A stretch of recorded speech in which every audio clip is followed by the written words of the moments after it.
Learning, powered by Elegant Central Education and Research Center. Hi കുട്ടികളെ, ഇന്ന് നമ്മൾ പഠിക്കാൻ പോകുന്നത് 8ാം ക്ലാസ്സിലെ സയൻസിലെ ഫസ്റ്റ് ചാപ്റ്ററായ മെഷർമെന്റ് ആൻഡ് യൂണിറ്റ് ആണ്. അപ്പോൾ മെഷർമെന്റ് ആൻഡ് യൂണിറ്റ് എന്ന് പറഞ്ഞാൽ എന്താണ്? അളവുകളും യൂണിറ്റുകളും. അപ്പോൾ ഈ പാഠത്തിൽ നമ്മൾ പഠിക്കുന്നത് ചില മെഷർമെന്റ്, ചില യൂണിറ്റുകൾ നമുക്ക് എന്താ പറയുക, നമുക്കൊരു കടയിൽ പോയി കഴിഞ്ഞാൽ, ഇപ്പോൾ എക്സാമ്പിൾ പറയുകയാണെങ്കിൽ നമ്മൾ കടയിൽ പോയിട്ട് സാധനങ്ങൾ വാങ്ങുന്നുണ്ട്, അരി കാര്യങ്ങളൊക്കെ. അപ്പോൾ അല്ലെങ്കിൽ പച്ചക്കറി, ഇപ്പം ഇത്ര കിലോ വെളുത്തുള്ളി വേണം, അല്ലെങ്കിൽ ഇത്ര കിലോ ഇന്നത് വേണം എന്ന് പറയുന്നത് ഓരോ അളവുകളും യൂണിറ്റുകളും വെച്ചിട്ടാണ് അല്ലേ? ഇത്ര കിലോ അല്ലെങ്കിൽ 3 കിലോ അതെന്ന് പറയുന്ന ഒരു യൂണിറ്റിൽ ഒരു മെഷർമെന്റ് നമ്മൾ പറയുന്നതാണ് അല്ലേ? അപ്പൊ ഇത്തരത്തിലുള്ള ബേസിക് ആയിട്ടുള്ള മെഷർമെന്റ് ആൻഡ് യൂണിറ്റിനെ കുറിച്ചിട്ടുള്ള ഒരു പാഠമാണ് ഈ പാഠഭാഗം. ഓക്കെ, അപ്പൊ എല്ലാവരും നന്നായിട്ട് ശ്രദ്ധിച്ചിരിക്കുക. വളരെ സിമ്പിൾ ആണ്, മനസ്സിലാക്കി കഴിഞ്ഞാൽ നമ്മുടെ നിത്യ ജീവിതത്തിൽ ഉപയോഗിക്കുന്ന കാര്യങ്ങൾ വെച്ചിട്ടാണ് നമ്മൾ പഠിക്കുന്നത്. അപ്പോൾ നന്നായിട്ട് ശ്രദ്ധിച്ചിരിക്കുക കേട്ടോ. നമുക്ക് ക്ലാസ്സിലേക്ക് കിടക്കാം. അപ്പോൾ പാഠം തുടങ്ങുമ്പോൾ തന്നെ ഒരു മെക്കാനിക്കും 2 കുട്ടികളും തമ്മിലുള്ള കോൺവെർസേഷനാണ് കൊടുത്തിട്ടുള്ളത്. ഒരു കാറിന്റെ ചിത്രം കൊടുത്തിട്ടുണ്ട്. എന്നിട്ട് കാറിന്റെ എഞ്ചിൻ ജപ്പാനിലും മറ്റു ഭാഗങ്ങൾ ഇന്ത്യയിലുമാണ് നിർമ്മിച്ചിരിക്കുന്ന മെക്കാനിക്ക് പറയാണ്. അപ്പോൾ കുട്ടിയുടെ സംശയമാണ്, പല രാജ്യങ്ങളിൽ നിർമ്മിക്കുന്നത് എങ്ങനെ കൃത്യമായി യോജിപ്പിക്കാൻ കഴിയും? ശരിയാണ് അല്ലേ? അതായത് കാറിന്റെ എഞ്ചിൻ ജപ്പാനിലാണ്, മറ്റു ഭാഗങ്ങൾ ഇന്ത്യയിലാണ്. അതെല്ലാം കൂടി ഒരുമിച്ചിട്ടാണ് കാർ പുറത്തേക്ക് ഇറക്കിയിട്ടുള്ളത്. അപ്പൊ എങ്ങനെയാണ് അത് കൃത്യമായിട്ട് യോജിപ്പിക്കാൻ കഴിയാന്ന് ചോദിച്ചിട്ടുണ്ട്. അപ്പോൾ നമ്മുടെ ദൈനംദിന ജീവിതത്തിൽ ഇതുപോലുള്ള പ്രശ്നങ്ങൾ പരിഹരിക്കുന്നതിന് വസ്തുക്കളുടെയും പ്രതിഭാസങ്ങളുടെയും സ്വഭാവ സവിശേഷതകൾ അളന്ന് പ്രസ്താവിക്കേണ്ടതുണ്ട്. അതായത് ഇതുപോലുള്ള കാര്യങ്ങൾ പരിഹരിക്കുന്നതിന് എന്താണ്, വസ്തുക്കളുടെയും അതുപോലെ തന്നെ പ്രതിഭാസങ്ങളുടെയും സ്വഭാവ സവിശേഷത. It is necessary to measure and state the characteristic properties of object and phenomena. Such measurable quantities are physical quantities. ഇതുപോലെ ഇത്തരം അളവുകളെ പറയുന്ന പേരാണ് എന്ത്? ഭൗതിക അളവുകൾ എന്ന് പറയുന്നത്. മനസ്സിലായോ? നമുക്ക് താഴെ കുറച്ച് ചിത്രങ്ങൾ കൊടുത്തിട്ടുണ്ട്. അപ്പോൾ കുറച്ചും കൂടി നന്നായിട്ട് നമുക്ക് മനസ്സിലാവും. ഈ ചിത്രങ്ങൾ നോക്കിക്കേ. ഒരാൾ എന്താ ചെയ്യണേ? ഫസ്റ്റത്തെ ചിത്രം ഒന്ന് ഒബ്സർവ് ചെയ്യുക. അപ്പോൾ ആളെന്താ ചെയ്യണത്? എന്തിൻ്റെ അളവെടുക്കണേ? ആള് കുഴിയുടെ ആഴം അളന്നുകൊണ്ടിരിക്കുകയാണ് അല്ലെ? ഫസ്റ്റത്തെ ചിത്രം നോക്കിക്കേ, കുഴിയുടെ ആഴം അളക്കുകയാണ് അല്ലേ? ആ കുഴിയുടെ ആഴം അളക്കുന്നത് ആള് ഏതളവ് ഉപയോഗിച്ചിട്ടാണ് കുഴിയുടെ ആഴം അളക്കുന്നത്? താഴേക്ക് അതിന്റെ എന്താണ് അളക്കുന്നത്? അതിന്റെ നീളമാണ് അളക്കണത് അല്ലെ? അതിന്റെ ലെങ്ത് ആണ് അളക്കണത്. സെക്കൻഡ് ചിത്രത്തിൽ നോക്കും, ഒരു ടൊമാറ്റോന്റെ അല്ലെങ്കിൽ തക്കാളിയുടെ വെയിറ്റ് നോക്കുകയാണ്. അപ്പൊ അതെങ്ങനെയാണ്, ഏതിലാണ് അവർ മെഷർ ചെയ്യുന്നത്? ഏത് അളവിലാണ് അവർ മെഷർ ചെയ്യുന്നത്? 3.5 കിലോഗ്രാം, 3.5 കിലോ എന്ന് പറയുന്ന അതാണ്. അപ്പൊ അതിന്റെ ഇതെന്ന് പറയുന്നത് എന്താണ്? അതിന്റെ അളവ് എന്ന് പറയുന്നത് ഏതാണ്?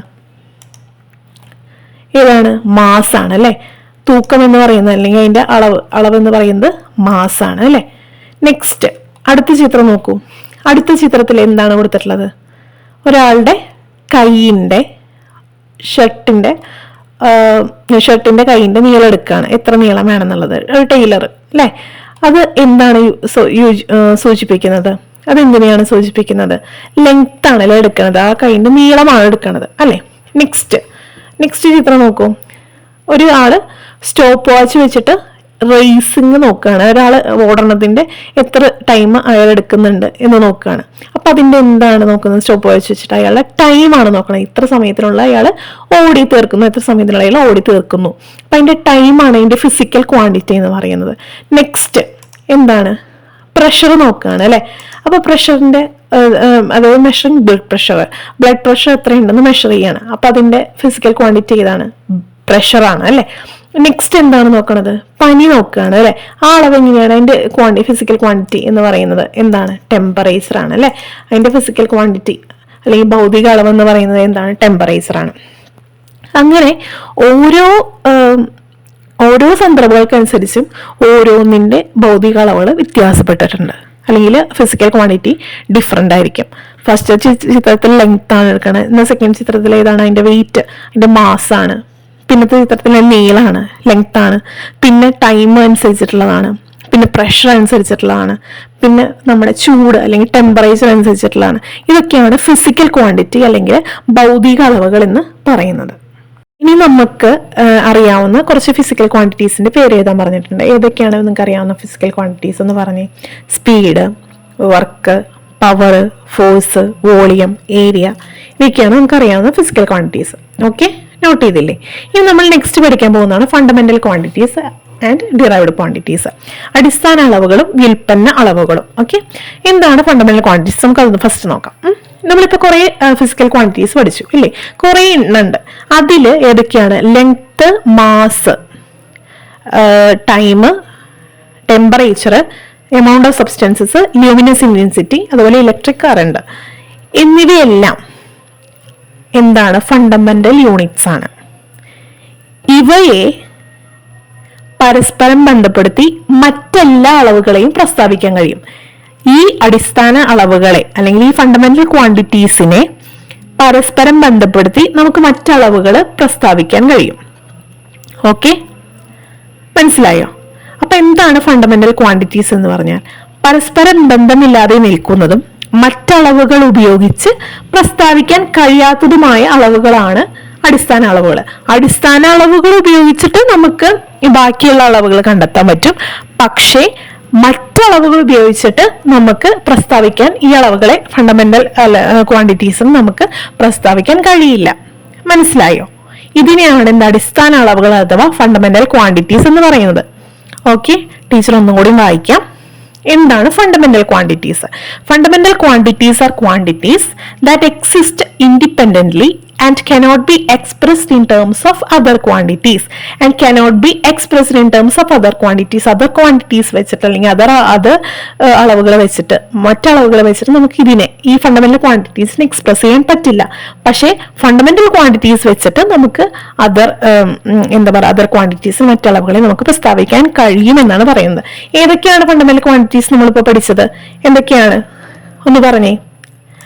Length, okay, mass, time, electric current, temperature, amount of substance and luminous intensity. ഇതാണ് ഫണ്ടമെന്റൽ ക്വാണ്ടിറ്റീസ്. ഓക്കെ, മനസ്സിലായി എന്ന് വിചാരിക്കുന്നു. ഓക്കെ, ഇനി നമ്മളോട് ഫസ്റ്റത്തെ ഒരു ടേബിൾ നമ്മൾ ഫില്ല് ചെയ്തിട്ടുണ്ട്. ഈ ടേബിൾ നോക്കിയിട്ട് നമ്മളോട് ആ ടേബിളിൽ മെൻഷൻ ചെയ്തിരിക്കുന്ന ഫിസിക്കൽ ക്വാണ്ടിറ്റീസ് ലിസ്റ്റ് ചെയ്യാൻ പറഞ്ഞിട്ട്. ഏതൊക്കെയാണ് ഫിസിക്കൽ ക്വാണ്ടിറ്റീസ് അതിലുള്ളത്?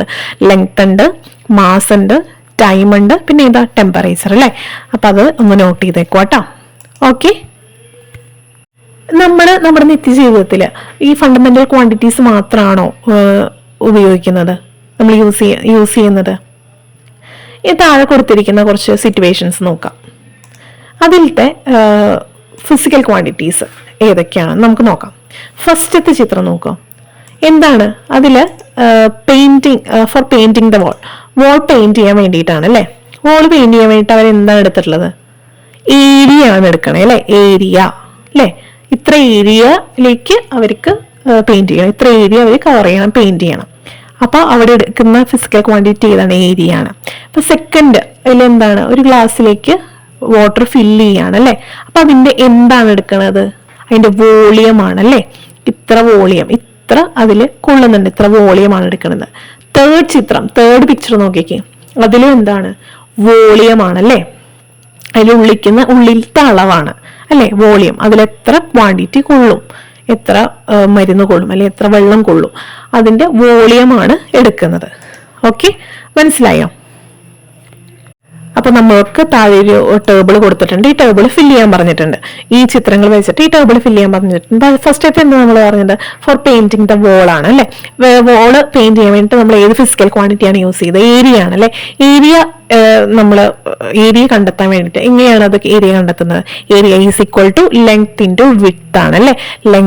ഇത്ര ലെങ്ത് ഇത്ര വിഡ്ത്ത്. അപ്പൊ നമുക്ക് അതിന്റെ ഏരിയ കിട്ടും. ഓക്കെ, അങ്ങനെ ആ ഫിസിക്കൽ ക്വാണ്ടിറ്റി വെച്ചിട്ടാണ് നമ്മൾ for painting the wall. Okay, second picture, third picture നോക്കിക്കേ. രണ്ടും ഗ്ലാസ്സിലേക്ക് എന്തെങ്കിലും മെഷർമെന്റ് ഓഫ് മെഡിസിൻ അല്ലെങ്കിൽ ഒരു ലിക്വിഡ്, അതിന്റെ മെഷർമെന്റ് നോക്കണം. ഇത്ര അളവ് വെള്ളം അല്ലെങ്കിൽ ഇത്ര അളവ് മരുന്ന്, അതിന്റെ എന്താണ് നോക്കുന്നത്? വോളിയം ആണ് നോക്കണത് അല്ലെ? ആ വോളിയം എങ്ങനെയാണ് നമ്മൾ ഫൈൻഡ് ചെയ്യുക? എങ്ങനെയാണ് കണ്ടെത്തുന്നത്? Volume is equal to circumference of the measuring jar into height. Circumference of measuring jar എന്ന് പറഞ്ഞാൽ എന്താണ്? അളവ് ജാറിന്റെ ചുറ്റളവ്. സർക്കംഫറൻസ് എന്ന് പറഞ്ഞു കഴിഞ്ഞാൽ ചുറ്റളവ്. അപ്പൊ ആ അളവ് ജാറിന്റെ ചുറ്റളവ്, circumference of the measuring jar into height. എത്ര ഹൈറ്റ് ഉണ്ട്? എത്ര ഹൈറ്റ് എന്ന് പറഞ്ഞാൽ എന്താണ് ഉദ്ദേശിക്കുന്നത്? ഹൈറ്റ് എന്ന് പറഞ്ഞു കഴിഞ്ഞാൽ അതിന്റെ എത്ര ഉയരമുണ്ട്. ഓക്കെ, അതാണ് അതിൽ നോക്കേണ്ടത്. ഓക്കെ, അപ്പോൾ ഏരിയ കണ്ടെത്താനുള്ള ഫോർമുല എന്താ? ഏരിയ എങ്ങനെ കണ്ടെത്താം? Area into width. വോളിയം എങ്ങനെ കണ്ടെത്താം? Circumference of the measuring jar into height. Okay, മനസ്സിലായോ? ഇനി which are the quantities used here to find area and volume? ഏരിയയും വോളിയവും കണ്ടെത്താൻ വേണ്ടിയിട്ട് ഇതിൽ യൂസ് ചെയ്യുന്ന ക്വാണ്ടിറ്റി ഏതാണ്? ഏരിയയും വോളിയം ഒക്കെ കണ്ടെത്താൻ വേണ്ടി ഇതിൽ യൂസ് ചെയ്യുന്ന ക്വാണ്ടിറ്റി ഏതാണ്? ലെങ്ത് ആണ്, അല്ലേ? ഏരിയയും അതുപോലെ തന്നെ പരപ്പളവ്. ഏരിയ എന്ന് പറഞ്ഞു കഴിഞ്ഞാൽ പരപ്പളവ്, വോളിയം എന്ന് പറഞ്ഞാൽ വ്യാപ്തം എന്നിവ കണ്ടെത്താൻ ഇവിടെ ഏതെല്ലാം അളവുകളാണ് ഉപയോഗിച്ചിട്ടുള്ളത്? നീളം, അല്ലേ? ലെങ്ത് ആണ് ഉപയോഗിച്ചിട്ടുള്ളത്, അല്ലേ? ഓക്കെ, ലെങ്ത് എന്ന് പറയുന്നത് എന്താണ്? അതിന്റെ ഫണ്ടമെന്റൽ ക്വാണ്ടിറ്റി ആണ്. ഏത് ഫണ്ടമെന്റൽ ക്വാണ്ടിറ്റി നമ്മൾ യൂസ് ചെയ്തിരിക്കുന്നത്? ലെങ്ത് കേട്ടോ. ഫണ്ടമെന്റൽ ക്വാണ്ടിറ്റി ആണ് ലെങ്ത്. ഏത് ഫണ്ടമെന്റൽ ക്വാണ്ടിറ്റിയാണ് നമ്മൾ ഏരിയയും വോളിയം എടുക്കാൻ വേണ്ടിയിട്ട്, ഫൈൻഡ് ചെയ്യാൻ വേണ്ടിയിട്ട് ഉപയോഗിച്ചിട്ടുള്ളത്? ലെങ്ത് കേട്ടോ. ഓക്കെ, അത് നോട്ട് ചെയ്തേക്കോ കേട്ടോ. അപ്പോ രണ്ട് സ്ഥാനങ്ങൾക്കിടയിലുള്ള ദൂരം എന്നത് നീളം എന്ന ഭൗതിക അളവിനെ സൂചിപ്പിക്കുന്നു. രണ്ട് സ്ഥാനങ്ങൾക്കിടയിലുള്ള ദൂരം, അല്ലെ? രണ്ട് സ്ഥാനങ്ങൾക്കിടയിലുള്ള ദൂരത്തിന് എന്തെന്ന് പറയുന്നു? നീളം എന്ന ഭൗതിക അളവിനെ സൂചിപ്പിക്കുന്നു. പരപ്പളവ്, വ്യാപ്തം എന്നീ അളവുകളെ കണ്ടെത്താൻ നീളം എന്ന അടിസ്ഥാന അളവാണ് നമ്മൾ ഉപയോഗിച്ചത്, അല്ലേ? നീളം എന്ന അടിസ്ഥാന അളവ് ആണ് ഉപയോഗിച്ചിരിക്കുന്നത്. ടീച്ചർ ഒന്നുകൂടി പറയാം. The distance between two positions represents a physical quantity called length. Length ഒരു physical quantity ആണ്. The length is also the fundamental quantity. Okay, so we have used the fundamental quantity of length to find the quantities of area and volume. ഏരിയയും വോളിയവും കണ്ടെത്താൻ വേണ്ടിയിട്ട്, ഏരിയയും volume എന്താണ്? ഒരു physical quantity ആണ്. ആ ഫിസിക്കൽ ക്വാണ്ടിറ്റി കണ്ടെത്താൻ വേണ്ടിയിട്ട് നമ്മൾ ഏത് ഫണ്ടമെന്റൽ ക്വാണ്ടിറ്റിയാണ് ഉപയോഗിച്ചത്? ലെങ്ത് എന്ന് പറയുന്ന ഫണ്ടമെന്റൽ ക്വാണ്ടിറ്റിയാണ് ഉപയോഗിച്ചത്. ഇപ്പൊ മനസ്സിലായോ? ഞാൻ നേരത്തെ പറഞ്ഞില്ലേ, അതായിട്ട് ബന്ധപ്പെടുത്താൻ കഴിയും. ഫണ്ടമെന്റൽ ക്വാണ്ടിറ്റി എന്ന് പറഞ്ഞാൽ എന്താണ്? Fundamental quantities R quantities that exist independently and cannot be expressed in terms of other quantity. Other quantities വെച്ചിട്ട് നമുക്ക് ഫണ്ടമെന്റൽ ക്വാണ്ടിറ്റീനെ എക്സ്പ്രസ് ചെയ്യാൻ പറ്റില്ല, ബട്ട് ഫിസിക്കൽ ക്വാണ്ടിറ്റീസ് നമുക്ക് എക്സ്പ്രസ് ചെയ്യാൻ പറ്റും. ഓക്കെ, മനസ്സിലായോ? അപ്പൊ അത്രയേ ഉള്ളൂ. The distance between two positions represents a physical quantity called length. We have used the fundamental quantities of length to find the quantities of area and volume. Such quantities that can be found out using fundamental quantities are called derived quantities. അപ്പോൾ അവിടെ പഠിക്കുന്ന ഒരു ടേമാണ് എന്ത്? Derived quantities. അതായത് അടിസ്ഥാന അളവുകൾ ഉപയോഗിച്ച് കണ്ടെത്താവുന്ന മറ്റളവുകളെ എന്ത് പറയുന്നു? വ്യുൽപ്പന്ന അളവുകൾ എന്ന് പറയുന്നു, അല്ലെങ്കിൽ ഡിറൈവ്ഡ് ക്വാണ്ടിറ്റീസ് എന്ന് പറയുന്നു. അടിസ്ഥാന അളവുകൾ ഉപയോഗിച്ചിട്ട് അല്ലെങ്കിൽ ഫണ്ടമെന്റൽ ക്വാണ്ടിറ്റീസ് ഉപയോഗിച്ചിട്ട് കണ്ടെത്താവുന്ന മറ്റളവുകളെ എന്ത് പറയുന്നു? വ്യുൽപ്പന്ന അളവുകൾ എന്ന് പറയുന്നു. ഓക്കെ, അപ്പോൾ ഒന്നുകൂടി വായിക്കാം. അടിസ്ഥാന അളവുകൾ ഉപയോഗിച്ച് അല്ലെങ്കിൽ ഫണ്ടമെന്റൽ ക്വാണ്ടിറ്റീസ് ഉപയോഗിച്ചിട്ട് മറ്റളവുകളെ കണ്ടെത്താൻ കഴിയുന്ന അളവുകളെയാണ് വ്യുൽപ്പന്ന അളവുകൾ അഥവാ ഡിറൈവ്ഡ് ക്വാണ്ടിറ്റീസ് എന്ന് പറയുന്നത്. ഇപ്പോൾ നമ്മൾ ലെങ്ത് ഉപയോഗിച്ചിട്ട് എന്ത് കണ്ടെത്തി? നമ്മൾ ഏരിയയും വോളിയം കണ്ടെത്തി, ഇല്ലേ? അപ്പൊ അങ്ങനെ ഫണ്ടമെന്റൽ ക്വാണ്ടിറ്റീസ് ഉപയോഗിച്ചിട്ട്, അടിസ്ഥാന അളവുകൾ ഉപയോഗിച്ചിട്ട് പ്രസ്താവിക്കാൻ കഴിയുന്ന അളവുകളാണ് എന്ത്? വ്യുൽപ്പന്ന അളവുകൾ എന്ന് പറയുന്നത്. വ്യുൽപ്പന്ന അളവുകൾ അഥവാ ഡിറൈവ്ഡ് ക്വാണ്ടിറ്റീസ് എന്ന് പറയുന്നത്. Quantities that can be expressed in terms of fundamental quantities are called derived quantities. Okay, ഇനി ഇവിടെ ചിത്രത്തിൽ ഒരു ഗ്യാസ് സിലിണ്ടർ തന്നിട്ടുണ്ട്. ആ ഗ്യാസ് സിലിണ്ടറിൽ എത്രയാണ് അവിടെ നമ്പർ എഴുതിയിട്ടുണ്ട്, ഇല്ലേ? ഗ്യാസ് സിലിണ്ടർ ഒരു മാസ് അവിടെ എഴുതിയിട്ടുണ്ട്. എത്ര കിലോഗ്രാം എന്ന് എഴുതിയിരിക്കുന്നത്? 14.2 കിലോഗ്രാം എഴുതിയിട്ടുണ്ട്. മാസ് മാർക്ക്ഡ് ഓൺ സിലിണ്ടർ എന്താണ്? 14.2 kilogram. Here the physical quantities of mass is indicated using A numerical value 14.2 magnitude and the unit is that is kilogram. Okay, മനസ്സിലായോ? ഇവിടെ ഗ്യാസിന്റെ ആ സിലിണ്ടറിൽ എന്താ എഴുതിയിരിക്കുന്നത്? ഗ്യാസിന്റെ സിലിണ്ടറിൽ ഒരു മാസ് രേഖപ്പെടുത്തിയിട്ടുണ്ട്. എന്താണ് മാസ്? 14.2 കിലോഗ്രാം എന്ന് എഴുതിയിട്ടുണ്ട്. ഇവിടെ മാസ് എന്നത് ഒരു ഭൗതിക അളവിനെ 14.2 എന്ന സംഖ്യാമൂല്യവുമായിട്ട് ഇവിടെ സൂചിപ്പിക്കുന്നുണ്ട്. ഇതിൽ 14.2 എന്ന് പറയുന്ന ഒരു അളവാണ്. കിലോഗ്രാം എന്നത് എന്താണ്? ഒരു യൂണിറ്റ് ആണ്.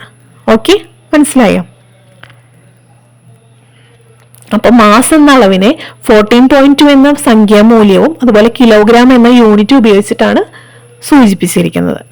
Okay, 14.2 kilogram. അതിൽ 14.2 എന്ന് പറഞ്ഞാൽ ന്യൂമറിക്കൽ വാല്യൂ അല്ലെങ്കിൽ മാഗ്നിറ്റ്യൂഡ് ആണ്, ഒരു സംഖ്യാമൂല്യമാണ്. കിലോഗ്രാം എന്ന് പറയുന്നത് എന്താണ്? ഇതിന്റെ യൂണിറ്റ് ആണ്. അതിന്റെ എന്താണ്? യൂണിറ്റ് ആണ്. ഓക്കെ, മനസ്സിലായോ? ഇതുപോലെ ഇനി കുറച്ച് ചിത്രങ്ങൾ ഇവിടെ കൊടുത്തിട്ടുണ്ട്. ആ ചിത്രങ്ങൾ നോക്കിയിട്ട് എന്താണ് അതിൻ്റെ ഫിസിക്കൽ ക്വാണ്ടിറ്റി, അതിൻ്റെ ന്യൂമറിക്കൽ വാല്യൂ, അതിൻ്റെ യൂണിറ്റ്, എങ്ങനെയാണത് മെഷർമെൻറ്റ്, എങ്ങനെയാണ് മോഡ് ഓഫ് മാർക്കിംഗ്, എങ്ങനെയാണ് നമ്മൾ അത് എഴുതുക എന്നുള്ളതും ചെയ്യാൻ പറഞ്ഞിട്ടുണ്ട്. ഒന്ന് നോക്കിയേ. ഫസ്റ്റത്തെ എന്താണ്? പനി നോക്കുകയാണ്. അപ്പം അതിൻ്റെ എന്താണ് നോക്കുന്നത്? ടെമ്പറേച്ചർ നോക്കുകയാണ് അല്ലേ? അപ്പം അതിൻ്റെ ഫിസിക്കൽ ക്വാണ്ടിറ്റി ഏതാണ്? ടെമ്പറേച്ചർ ആണ്. ഫിസിക്കൽ ക്വാണ്ടിറ്റി ഏതാണ്? ടെമ്പറേച്ചർ ആണ്. ന്യൂമറിക്കൽ വാല്യൂ എത്ര കൊടുത്തിട്ടുള്ളത്? 37.8 ആണ്. അതിൻ്റെ യൂണിറ്റ് എന്തായിരിക്കും?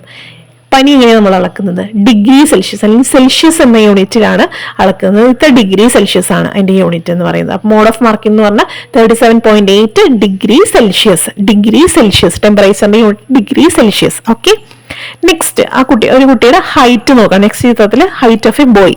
ആ കുട്ടിയുടെ ഹൈറ്റ് നോക്കാം. ഈ ബോയുടെ ഹൈറ്റ് നോക്കണം. എത്രയാണ് ന്യൂമറിക്കൽ വാല്യൂവിൽ കാണിച്ചിരിക്കുന്നത്? ഹൈറ്റ് 165 ആണ്, 165 ആണല്ലേ. യൂണിറ്റ് എന്താണ്? സെന്റിമീറ്റർ ആണ്. മുകളിൽ കണ്ടില്ലേ സെന്റിമീറ്റർ എന്ന് എഴുതിയിരിക്കുന്നത്. അപ്പൊ യൂണിറ്റ് എന്ന് പറയുന്നത് സെന്റിമീറ്റർ. അപ്പൊ നമ്മൾ എങ്ങനെയാണ് എഴുതുന്നത്? 165 സെന്റിമീറ്റർ. 165 centimetre, 165 centimetre. നെക്സ്റ്റ് ചിത്രം ഏതാണ്? മാസ് ഓഫ് എ ബോട്ടിൽ. ഒരു ബോട്ടിലിന്റെ മാസ് അളക്കാണ് അല്ലെങ്കിൽ അതിന്റെ വെയിറ്റ് അളക്കാണ്. അപ്പൊ എത്രയാണ് എങ്ങനെയാണ് അളക്കുന്നത്? അതിന്റെ ന്യൂമറിക്കൽ വാല്യൂ എത്ര കാണിച്ചിരിക്കുന്നത്? 1 ആണ് കാണിച്ചിരിക്കുന്നത്. യൂണിറ്റ് എന്താണ്? കിലോഗ്രാം. സോ അതെങ്ങനെയാണ് നമ്മൾ എഴുതുന്നത്? 1 കിലോഗ്രാം, 1 kg എന്നാണ് നമ്മൾ എഴുതുന്നത്. ഓക്കെ, മനസ്സിലായോ? ഈ ഫിസിക്കൽ ക്വാണ്ടിറ്റി അല്ലെങ്കിൽ ആ ഭൗതിക അളവ് പ്രസ്താവിക്കാൻ വേണ്ടിയിട്ട് നമ്മൾ എന്തൊക്കെയാണ് ചെയ്യേണ്ടത്? അതിന്റെ മൂല്യം കാണിക്കുന്ന ഒരു സംഖ്യയും എഴുതണം, അതിന്റെ യൂണിറ്റും ചേർത്ത് എഴുതണം. ഓക്കെ, ഇപ്പം എക്സാമ്പിൾ എന്താ? 37.8 ഡിഗ്രി സെൽഷ്യസ് അല്ലെങ്കിൽ 1 സെന്റിമീറ്റർ അല്ലെങ്കിൽ 2 കിലോഗ്രാം. 2 എന്ന് പറയുന്നത് സംഖ്യയും കിലോഗ്രാം എന്ന് പറയുന്നത് എന്താണ്? അതിന്റെ യൂണിറ്റ് ആണ്. സോ ഇതെന്ന് പറയുന്നത് ഒരു ഫിസിക്കൽ ക്വാണ്ടിറ്റിയാണ്. സോ ഭൗതിക അളവിനെ അല്ലെങ്കിൽ ഫിസിക്കൽ ക്വാണ്ടിറ്റീനെ നമ്മൾ എഴുതാൻ അല്ലെങ്കിൽ പ്രസ്താവിക്കാൻ വേണ്ടിയിട്ട് അതിന്റെ മൂല്യം കാണിക്കാൻ വേണ്ടിയിട്ട് എങ്ങനെ എഴുതുന്നത്? അതിന്റെ ഒരു സംഖ്യയും അതിന്റെ യൂണിറ്റും കൂടെ ചേർത്ത് എഴുതണം. അതൊരു പോയിന്റ് ആണ്, എല്ലാവരും പഠിച്ചേക്കോ കേട്ടോ. A physical quantity is expressed by a number indicating its value followed by its unit. Indicating its value followed by its unit. Okay, മനസ്സിലായോ? ഓക്കെ, ഇനി നെക്സ്റ്റ് നമ്മളോട് ഒരു പ്രവർത്തനം ചെയ്ത് നോക്കാൻ പറഞ്ഞിട്ടുണ്ട്. ഒരു കുട്ടിയുടെ ക്ലാസ്സിൽ ഒരു കുട്ടിയുടെ ഉയരം പെൻസിൽ ഉപയോഗിച്ചിട്ട്, ഇതിപ്പോൾ ചിത്രത്തിൽ കണ്ടില്ലേ, ചിത്രത്തിൽ പോലെ ചുമരിൽ അടയാളപ്പെടുത്താം. വ്യത്യസ്ത നീളമുള്ള 2 ഈർക്കിളുകൾ ഉപയോഗിച്ചിട്ട് കുട്ടിയുടെ ഉയരം ഓരോരുത്തരും അളന്ന് കണ്ടെത്തുക. ഓക്കെ, അപ്പൊ എന്നിട്ട് ലഭിച്ച അളവുകൾ നമ്മൾ എഴുതാൻ പറഞ്ഞിട്ടുണ്ട്. നെക്സ്റ്റ് ഒരു ബക്കറ്റിൽ ജലം എടുക്കുക. എന്നിട്ട് വ്യത്യസ്ത വലിപ്പമുള്ള 2 ഗ്ലാസുകൾ ഉപയോഗിച്ചിട്ട് ഇതിന്റെ ജലം ഒന്ന് അളന്ന് നോക്കാൻ പറഞ്ഞിട്ടുണ്ട്. ഓക്കെ, എന്നിട്ട് നമ്മളോട് ഈ 2 പ്രവർത്തനങ്ങളും കൂടിയിട്ട് അനലൈസ് ചെയ്തിട്ട് ഒന്ന് വിശകലനം ചെയ്തിട്ട് എഴുതാൻ പറഞ്ഞിട്ടുണ്ട്. ഓക്കെ, അപ്പോൾ ഇതിൽ രേഖപ്പെടുത്തി ഇപ്പൊ നീളം കൂടിയ ഇറക്കിലി, നീളം കുറഞ്ഞ ഇറക്കിലി, എത്ര എണ്ണം എടുത്തു, അങ്ങനെ വെച്ചിട്ട് എത്ര ഇറക്കിലി എടുത്തു അല്ലെങ്കിൽ എത്ര ഗ്ലാസ് വെള്ളം എടുത്തു, വലിപ്പം കൂടിയ ഗ്ലാസ്, വലിപ്പം കുറഞ്ഞ ഗ്ലാസ്, അപ്പൊ അങ്ങനെ നമ്മളോട് എഴുതാൻ പറഞ്ഞിട്ടുണ്ട്. ഓക്കെ, ഇതുപോലെ എഴുതിയിട്ട് കുറച്ച് ക്വസ്റ്റ്യൻസ് തന്നിട്ടുണ്ട്. അതൊന്ന് നമ്മളോട് വിലയിരുത്തിയിട്ട് ഒന്ന് മനസ്സിലാക്കാൻ പറഞ്ഞിട്ട് എന്താണ് ഇവ രണ്ടിലും ലഭിച്ച അളവ് ഒരുപോലെയാണോ? അളവുകൾ തുല്യമാകാതിരുന്നത് എന്തുകൊണ്ടാണ്? എല്ലാവരും ഒരേ തോത് ഉപയോഗിക്കുമ്പോൾ ഒരേ അളവ് തന്നെ ലഭിക്കുന്നുണ്ട് ഇല്ലേ? അപ്പൊ ഇതിന്റെയൊക്കെ കാരണങ്ങളൊക്കെ ഒന്ന് എഴുതാൻ പറഞ്ഞിട്ടുണ്ട്. മനസ്സിലായോ? അപ്പൊ നമ്മൾ 2 ഡിഫറെന്റ് സ്കെയിൽ ഉപയോഗിച്ച് ചെയ്തു കഴിഞ്ഞാൽ നമുക്ക് എന്താണ് 2 ഡിഫറെന്റ് മെഷർമെന്റ് ആണ് കിട്ടുക അല്ലേ? 2 ഡിഫറെന്റ് സ്കെയിൽ ഉപയോഗിച്ചിട്ട് ചെയ്തു കഴിഞ്ഞാൽ 2 ഡിഫറെന്റ് മെഷർമെന്റ്സ് ആണ് കിട്ടുന്നത്. Measurements are not equal because scales are different. To get same measurement we should with same scales. Same scale ഉപയോഗിച്ചിട്ട് ചെയ്യുമ്പോൾ നമുക്ക് സെയിം റിസൾട്ട് കിട്ടും. ഡിഫറെന്റ് സ്കെയിൽ ഉപയോഗിച്ചിട്ട് ചെയ്യുകയാണെങ്കിൽ നമുക്ക് ഡിഫറെന്റ് മെഷർമെന്റ് ആണ് കിട്ടുന്നത്. ഓക്കെ. അപ്പൊ ഇത്രയേ ഉള്ളൂ. ഇതിൽ സിമ്പിൾ ആയിട്ട് പറയുകയാണെങ്കിൽ നമ്മൾ എക്സാമ്പിൾ പറഞ്ഞില്ലേ, അതായത് ഒരു കുട്ടിയുടെ ഹൈറ്റ് എടുത്തു. ഹൈറ്റ് എടുത്തപ്പോൾ ആ കുട്ടിയുടെ ഹൈറ്റ് എങ്ങനെ എടുക്കാൻ പറഞ്ഞിട്ടുള്ളത്, അതിൽ 2 ഡിഫറെന്റ് ഇർക്കിൽ ഉപയോഗിച്ചിട്ട് എടുക്കുക. 2 ഡിഫറെന്റ് ലെങ്ത് ആയിട്ടുള്ള ഇർക്കിലി എടുത്തിട്ട് ഇർക്കിലി ഉപയോഗിച്ചിട്ട് ലെങ്ത് എടുക്കുക. എന്നിട്ട് ഇർക്കിലി എത്ര ഇർക്കിലിയുടെ എണ്ണം ഉപയോഗിച്ചു. അപ്പോൾ അതില് ഇപ്പൊ ഒരു വ്യത്യസ്ത ലെങ്ത് ആയതുകൊണ്ട് ഇർക്കിലിയുടെ എണ്ണം എത്ര ഇർക്കിലി എടുത്തു. അപ്പൊ രണ്ടിനും 2 വ്യത്യസ്ത ആൻസറുകളായിരിക്കും ലഭിക്കുന്നത്. ഓക്കെ. അപ്പോൾ അവർ ഉപയോഗിച്ചിട്ടുള്ള സ്കെയിലിംഗ് വ്യത്യാസമുള്ളതാണ്. 2 ഡിഫറെന്റ് ഇർക്കിലിയാണ് എടുത്തേക്കുന്നത്. സോ അപ്പൊ അതിന്റെ മെഷർമെന്റ് എന്തായിരിക്കും, വ്യത്യാസപ്പെട്ടിരിക്കും അല്ലെ. ഒരേപോലത്തെ ആൻസർ ഒരിക്കലും ലഭിക്കില്ല. എന്നാൽ ഇപ്പോ ഈ രണ്ടാമത്തെ എക്സാമ്പിൾ എടുക്കുകയാണെങ്കിൽ എന്താ, ഇത്ര കപ്പ് വെള്ളം 2 ഡിഫറെന്റ് അളവുള്ള ഗ്ലാസ്സുകൾ എടുത്തിട്ട് എത്ര ബക്കറ്റിൽ എത്ര വെള്ളം ഉണ്ടെന്ന് കണ്ടുപിടിക്കാൻ പറഞ്ഞിട്ട്, അങ്ങനെയാണെങ്കിലും അവർക്ക് കറക്റ്റ് ആയിട്ടുള്ള ഒരു മെഷർമെന്റ് അതിൽ നിന്ന് കിട്ടുന്നില്ല. ഓക്കെ. അപ്പോ എന്ത് ചെയ്തെന്ന് വെച്ച് കഴിഞ്ഞാല് യൂണിവേഴ്സലി ആക്സെപ്റ്റ് ചെയ്തിട്ടുള്ള ഒരു റെഫറൻസ്, ഒരു സ്റ്റാൻഡർഡൈസ്ഡ് റെഫറൻസ് ആണ് ഫിസിക്കൽ ക്വാണ്ടിറ്റി മെഷർ ചെയ്യാൻ വേണ്ടിയിട്ട് യൂണിവേഴ്സലി ആക്സെപ്റ്റ് ചെയ്തിട്ടുള്ള ഒരു സ്റ്റാൻഡർഡൈസ്ഡ് റെഫറൻസ് ആണ് എന്ന് പറയുന്നത്, യൂണിറ്റ് എന്ന് പറയുന്നത്. സോ നമുക്ക് എല്ലായിടത്തും ലോകത്ത് എവിടെ ഇരുന്ന് നോക്കിയാലും ആ മെഷർമെന്റ് എല്ലാം സെയിം ആയിരിക്കും. ഒരേ അളവ് അല്ലെങ്കിൽ ഒരേ ലെങ്ത്, അല്ലെങ്കിൽ ഒരു സ്ഥലത്ത് ഇപ്പൊ നമ്മൾ ഇന്ന് നോക്കുന്ന ഒരേ അളവ് തന്നെ നമുക്ക് എല്ലായിടത്തും ഇരുന്നാലും കിട്ടും. സോ അത് യൂണിവേഴ്സലി ആക്സെപ്റ്റ് ചെയ്തിട്ടുള്ള ഒരു സ്റ്റാൻഡർഡൈസ്ഡ് റെഫറൻസ് ആണ് എന്ത് പറയുന്നത്, യൂണിറ്റ് എന്ന് പറയുന്നത്. മനസ്സിലായോ? സോ നമുക്കൊരു ആക്യുറേറ്റ് ആയിട്ടുള്ള ഒരു മെഷർമെന്റ് നമുക്കവിടെ കിട്ടുന്നുണ്ട്. ഓക്കെ. അപ്പോൾ 2 തോതുകൾ ഉപയോഗിച്ചപ്പോൾ ലഭിച്ച അളവുകൾ ഒരുപോലെയല്ല.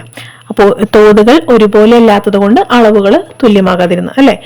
തോതുകൾ ഒരുപോലെ അല്ലാത്തത് കൊണ്ടാണ് എന്ത്, അതിന്റെ സ്കെയിൽസ് വ്യത്യാസം ഉള്ളത് കൊണ്ടാണ് എന്ത്, അതിന്റെ അളവുകൾ തുല്യമാകാതിരുന്നത് അല്ലെ. ഒരേ അളവ് ലഭിക്കാൻ എന്താണ്, ഒരേ തോത് നമ്മൾ ഉപയോഗിക്കണം, ഒരേ സ്കെയിൽ നമ്മൾ ഉപയോഗിക്കണം.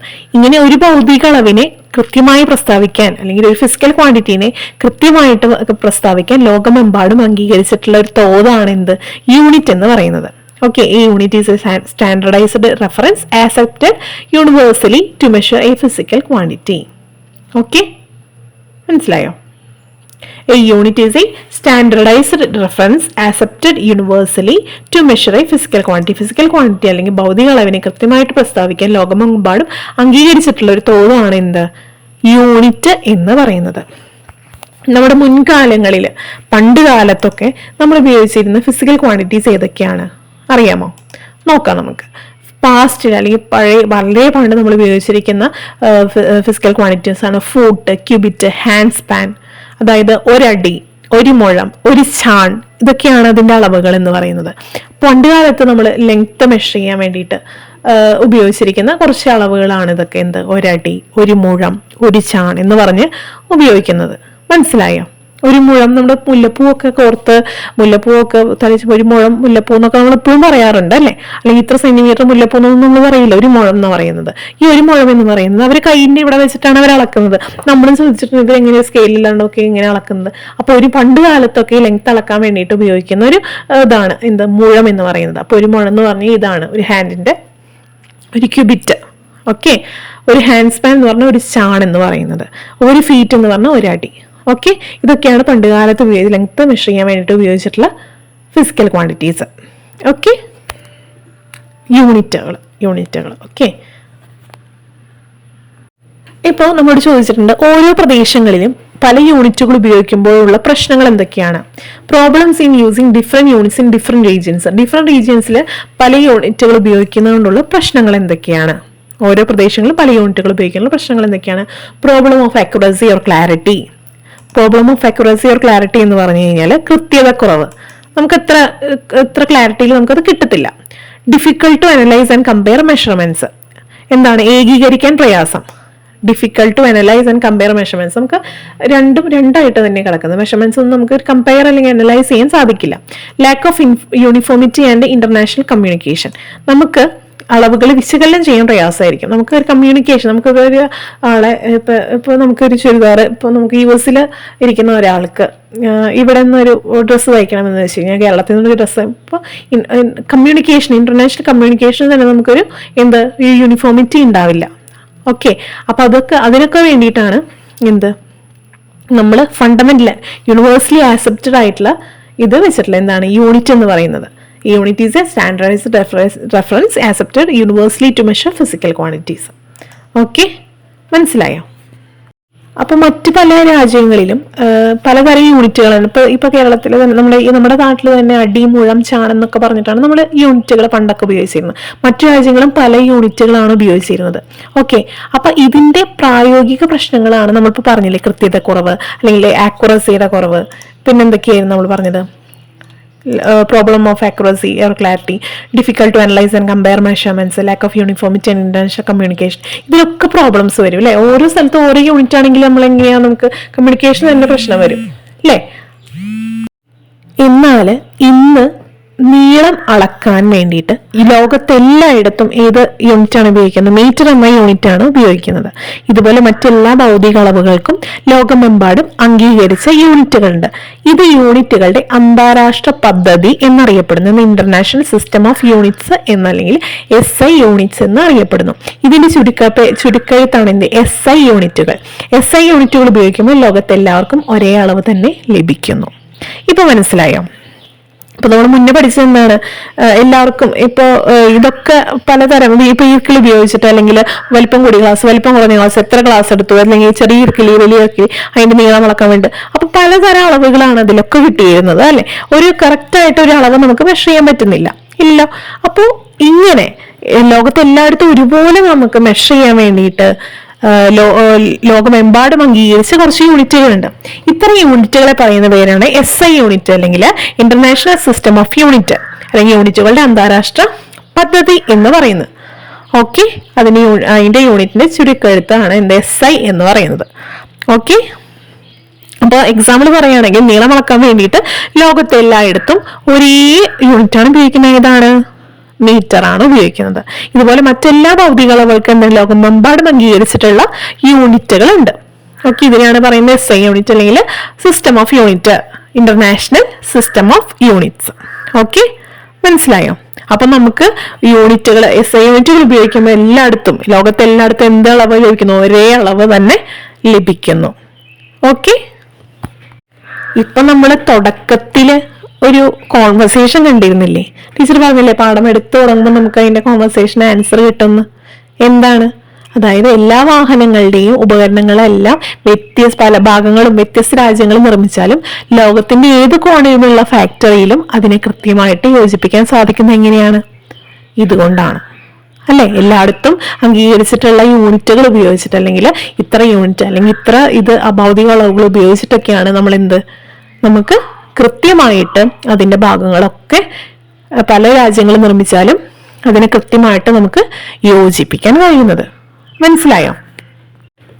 ഇപ്പോ ഒരേ ഭൗതിക അളവുകൾക്ക് തന്നെ, ഒരേ ഫിസിക്കൽ ക്വാണ്ടിറ്റീസിന് തന്നെ വിവിധ സന്ദർഭങ്ങളിൽ വ്യത്യസ്ത യൂണിറ്റുകൾ ആവശ്യമാണ്. അപ്പൊ താരതമ്യേന കൂടിയ അളവുകൾക്ക് വലിയ യൂണിറ്റുകളും കുറഞ്ഞ അളവുകൾക്ക് ചെറിയ യൂണിറ്റുകളുമാണ് ഉപയോഗിക്കുന്നത്. ഓക്കെ, അത് അങ്ങനെയാണ്. ഓക്കെ, ഭൗതിക അളവുകൾ എല്ലാം ഭൗതിക അളവുകൾ ഇപ്പൊ ഇന്റർനാഷണലി ആക്സെപ്റ്റഡ് ആയിട്ടുള്ള യൂണിറ്റ്സ് ഒക്കെ ഇതാണ് എന്താ പറയാ യൂണിറ്റുകളാണ് ഉപയോഗിക്കുന്നത്. എന്നാൽ വലിയ അളവുകൾക്ക് വലിയ യൂണിറ്റുകളും ചെറിയ അളവുകൾക്ക് ചെറിയ യൂണിറ്റുകളുമാണ് ഉപയോഗിക്കുന്നത്. ഓക്കെ, അതായത് വ്യത്യസ്ത സന്ദർഭങ്ങളിൽ വ്യത്യസ്ത യൂണിറ്റുകൾ ഉപയോഗിക്കാറുണ്ട്. അപ്പൊ അതിന് വേണ്ടിയിട്ട്. ഓക്കെ, അപ്പൊ താരതമ്യേന കൂടിയ അളവുകൾക്ക് വലിയ യൂണിറ്റുകളും കുറഞ്ഞ അളവുകൾക്ക് ചെറിയ യൂണിറ്റുകളുമാണ് ഉപയോഗിക്കുന്നത്. ഓക്കെ, ഒന്ന് വായിക്കാം. Different units are required for the same physical quantities in various context. Larger units are used for larger quantities and smaller units four smaller quantities. Okay, ഇനി നമുക്ക് നീളത്തിന്റെ വിവിധ യൂണിറ്റുകൾ ഏതൊക്കെയാണെന്ന് പഠിക്കാം. നീളത്തിന്റെ വിവിധ different units of length. Okay, SI unit of length എന്ന് പറയുന്നത് എന്താണ്? മീറ്റർ ആണ്. SI യൂണിറ്റ്, നീളത്തിന്റെ SI യൂണിറ്റ് എന്ന് പറയുന്നത് മീറ്റർ ആണ്. ഇതിന്റെ എന്താണ് സിമ്പൽ എന്ന് പറയുന്നത് M വെച്ചിട്ടാണ് നമ്മൾ റെപ്രസെന്റ് ചെയ്യുക. മീറ്ററിനെ M വെച്ചിട്ടാണ് നമ്മൾ റെപ്രസെന്റ് ചെയ്യുക. ഓക്കെ, അപ്പൊ അതർ യൂണിറ്റുകൾ ഏതൊക്കെയാണ്? ലെങ്ത്തിന്റെ അതർ യൂണിറ്റ്സ് ഏതൊക്കെയാണ്? Centimetre, millimetre, kilometre etcetera. അതായത് അളവ് കൂടുന്തോറും യൂണിറ്റ് വലിയ അളവുകൾക്ക് വലിയ യൂണിറ്റുകൾ ഉപയോഗിക്കുന്നു, ചെറിയ അളവുകൾക്ക് ചെറിയ യൂണിറ്റുകൾ, അങ്ങനെ വ്യത്യസ്ത പേരുകളായിരിക്കും. Centimetre, millimetre, kilometre. Okay. Are other units of length. Okay, ഇപ്പൊ ഒരു സ്കെയിലിന്റെ ചിത്രം ഇവിടെ കൊടുത്തിട്ടുണ്ട്, കണ്ടോ? അതെന്താണ്? ഒരു മീറ്റർ സ്കെയിലാണ് അല്ലേ? ഇത്ര മീറ്റർ സ്കെയിൽ അല്ലെങ്കിൽ ഇത്ര സെന്റിമീറ്ററിന്റെ scale. Metre scale from the science lab and examine. ഇത് നമ്മളോടൊന്ന് സയൻസ് ലാബിൽ വെച്ചിട്ട് ഒന്ന് എക്സാമിൻ ചെയ്യാൻ പരിശോധിക്കാൻ പറഞ്ഞിട്ടുണ്ട്. സ്കെയിലില് ചെറിയ വരകളുമുണ്ട്, വലിയ വരകളുമുണ്ട്. കണ്ടില്ലേ? അടുത്തടുത്ത രണ്ട് വരകൾക്കിടയിലുള്ള ദൂരം 1 സെന്റിമീറ്റർ ആണ് അല്ലെ? അടുത്തടുത്ത രണ്ട് വലിയ വരകൾക്ക് അടുത്തുള്ള ദൂരം എന്ന് പറയുന്നത് എന്താണ്? സെന്റിമീറ്റർ ആണ് അല്ലെ? 1 സെന്റിമീറ്റർ ആണ്. ചെറിയ വരകൾക്കിടയിലുള്ള ദൂരം 1 മില്ലിമീറ്റർ ആണ്. ഓക്കെ, അപ്പൊ രണ്ട് വലിയ വരകൾക്ക് രണ്ട് വലിയ വരകൾ തമ്മിലുള്ള നീളം എന്ന് പറയുന്നത് 1 സെന്റിമീറ്റർ ആണ് മീറ്റർ സ്കെയിലിൽ കേട്ടോ. എന്നാൽ ചെറിയ രണ്ട് വരകൾ തമ്മിലുള്ള ദൂരം എന്ന് പറയുന്നത് എന്താണ്? മില്ലിമീറ്റർ ആണ്. ഓക്കെ, അപ്പൊ 1 മീറ്റർ എന്ന് പറയുന്നത് എന്താണ്? 1 മീറ്റർ എന്ന് പറയുന്നത് 100 സെന്റിമീറ്റർ ആണ്. 1 മീറ്റർ എന്ന് പറയുന്നത് 100 സെന്റിമീറ്റർ ആണ്. 1 സെന്റിമീറ്റർ എന്ന് പറയുന്നത് എന്താണ്? 10 മില്ലിമീറ്റർ ആണ്. 1 മീറ്റർ എന്ന് പറയുന്നത് എന്താണ്? 1000 മില്ലിമീറ്റർ ആണ്. ഓക്കെ, മനസ്സിലായോ? 1 metre is equal to 1000 millimetre. That is equal to 100 centimetre. Okay, 1 centimetre എന്ന് പറയുന്നത് 10 മില്ലിമീറ്റർ ആണ്. ഓക്കെ, അതായത് രണ്ട് വലിയ വരകൾ കണ്ടില്ലേ? ഇപ്പൊ 1ഉം 2ഉം നേടിയിട്ടുള്ള രണ്ട് വലിയ വരകൾ തമ്മിലുള്ള ദൂരം എന്ന് പറയുന്നത് എന്താണ്? 1 സെന്റിമീറ്റർ ആണ്. ചെറിയ വരകളില്ലേ? ആ ചെറിയ വരകൾ തമ്മിലുള്ള ദൂരം എന്ന് പറയുന്നത് ലെങ്ത് എന്ന് പറയുന്നത് എത്രയാണ്? 1 മില്ലിമീറ്റർ ആണ്. ഓക്കെ, അപ്പൊ ഇത് നമ്മളോടൊന്ന് അനലൈസ് ചെയ്ത് കംപ്ലീറ്റ് ചെയ്യാം. 1 മീറ്റർ എന്ന് പറയുന്നത് എത്ര സെന്റിമീറ്റർ ആണ്? 100 സെന്റിമീറ്റർ ആണ്. 1 മീറ്റർ എന്ന് പറയുന്നത് ഇപ്പൊ ഒരു സ്കെയിലിൽ ഇപ്പൊ എത്ര? ഒരു 15 സെന്റിമീറ്റർ ഉണ്ടാവുള്ളൂ. 100 സെന്റിമീറ്ററിന്റെ സ്കെയിൽ എടുക്കുകയാണെങ്കിൽ എന്താണ്? അല്ലെങ്കിൽ 100 സെന്റിമീറ്റർ എന്ന് പറയുന്നത് എന്താണ്? 1 മീറ്റർ ആണ്. 1 സെന്റിമീറ്റർ എന്ന് പറയുന്നത് എന്താണ്? എത്ര മില്ലിമീറ്റർ ആണ്? 10 മില്ലിമീറ്റർ ആണ്. ഇല്ലേ? 10 ഇല്ലേ? 10 കുഞ്ഞു വരകളില്ലേ? അത് 1 മീറ്റർ എന്ന് പറയുന്നത് എത്ര മില്ലിമീറ്റർ ആണ്? 1000 മില്ലിമീറ്റർ ആണ്. ഓക്കെ, മനസ്സിലായോ? ഒന്ന് പഠിച്ചേക്കണം കേട്ടോ. ഇനി നമ്മോട് ചോദിച്ചിട്ടുണ്ട് ചെറിയ അളവുകൾ ഉപയോഗിക്കുന്ന സന്ദർഭങ്ങൾ ഉണ്ടോ എന്ന് ചോദിച്ചിട്ടുണ്ട്. ഇവിടെ ഒരു പത്രത്തിന്റെ ഒരു നോട്ടീസ് കൊടുത്തിട്ടുണ്ട്. എന്താണ്? പ്രൊഹിബിറ്റഡ് എന്ന് പറഞ്ഞിട്ടുള്ള ഒരു മുനിസിപ്പാലിറ്റി നോട്ടീസ് കൊടുത്തിട്ടുണ്ട്. എന്താ നോട്ടീസിൽ പറയുന്നത്? The scale of plastic bags below 30 micron is prohibited in shops within the limit of municipality with the effect from 30/10/2022. Okay, അതായത് 30/10/2022 മുനിസിപ്പാലിറ്റി പരിധിയിലുള്ള കടകളിൽ 30 മൈക്രോണിൽ താഴെയുള്ള പ്ലാസ്റ്റിക് കവറുകളുടെ വിൽപ്പന നിരോധിച്ചു. എന്താണ് അത് പറയണത്? ഈ നോട്ടീസിൽ പറയുന്ന അളവ് ഏതാണ്?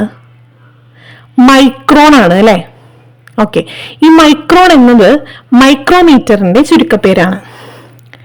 അപ്പോൾ ഈ 30 മൈക്രോണിൽ താഴെയുള്ള പ്ലാസ്റ്റിക് കവറുകളുടെ വിൽപ്പന നിരോധിച്ചു അല്ലെ? 30 മൈക്രോൺ. അപ്പൊ മൈക്രോൺ എന്നത് എന്തിന്റെയാണ്? മൈക്രോമീറ്റർ എന്നതിന്റെ ഒരു ചുരുക്കപ്പേരാണ് എന്ത്? മൈക്രോൺ എന്ന് പറയുന്നത്. അപ്പൊ 1 മീറ്റർ എന്ന് പറയുന്നത് എത്ര മൈക്രോൺ ആണ്? അല്ലെങ്കിൽ എത്ര മൈക്രോമീറ്റർ ആണ്? 1 മീറ്റർ ഈസ് ഈക്വൽ ടു എത്ര മൈക്രോമീറ്റർ ആണ്? ഒന്ന് നോക്കിക്കേ. 1 മീറ്റർ ഈസ് ഈക്വൽ ടു എത്രയാണ്? 1 മില്യൺ മൈക്രോമീറ്റർ അല്ലേ?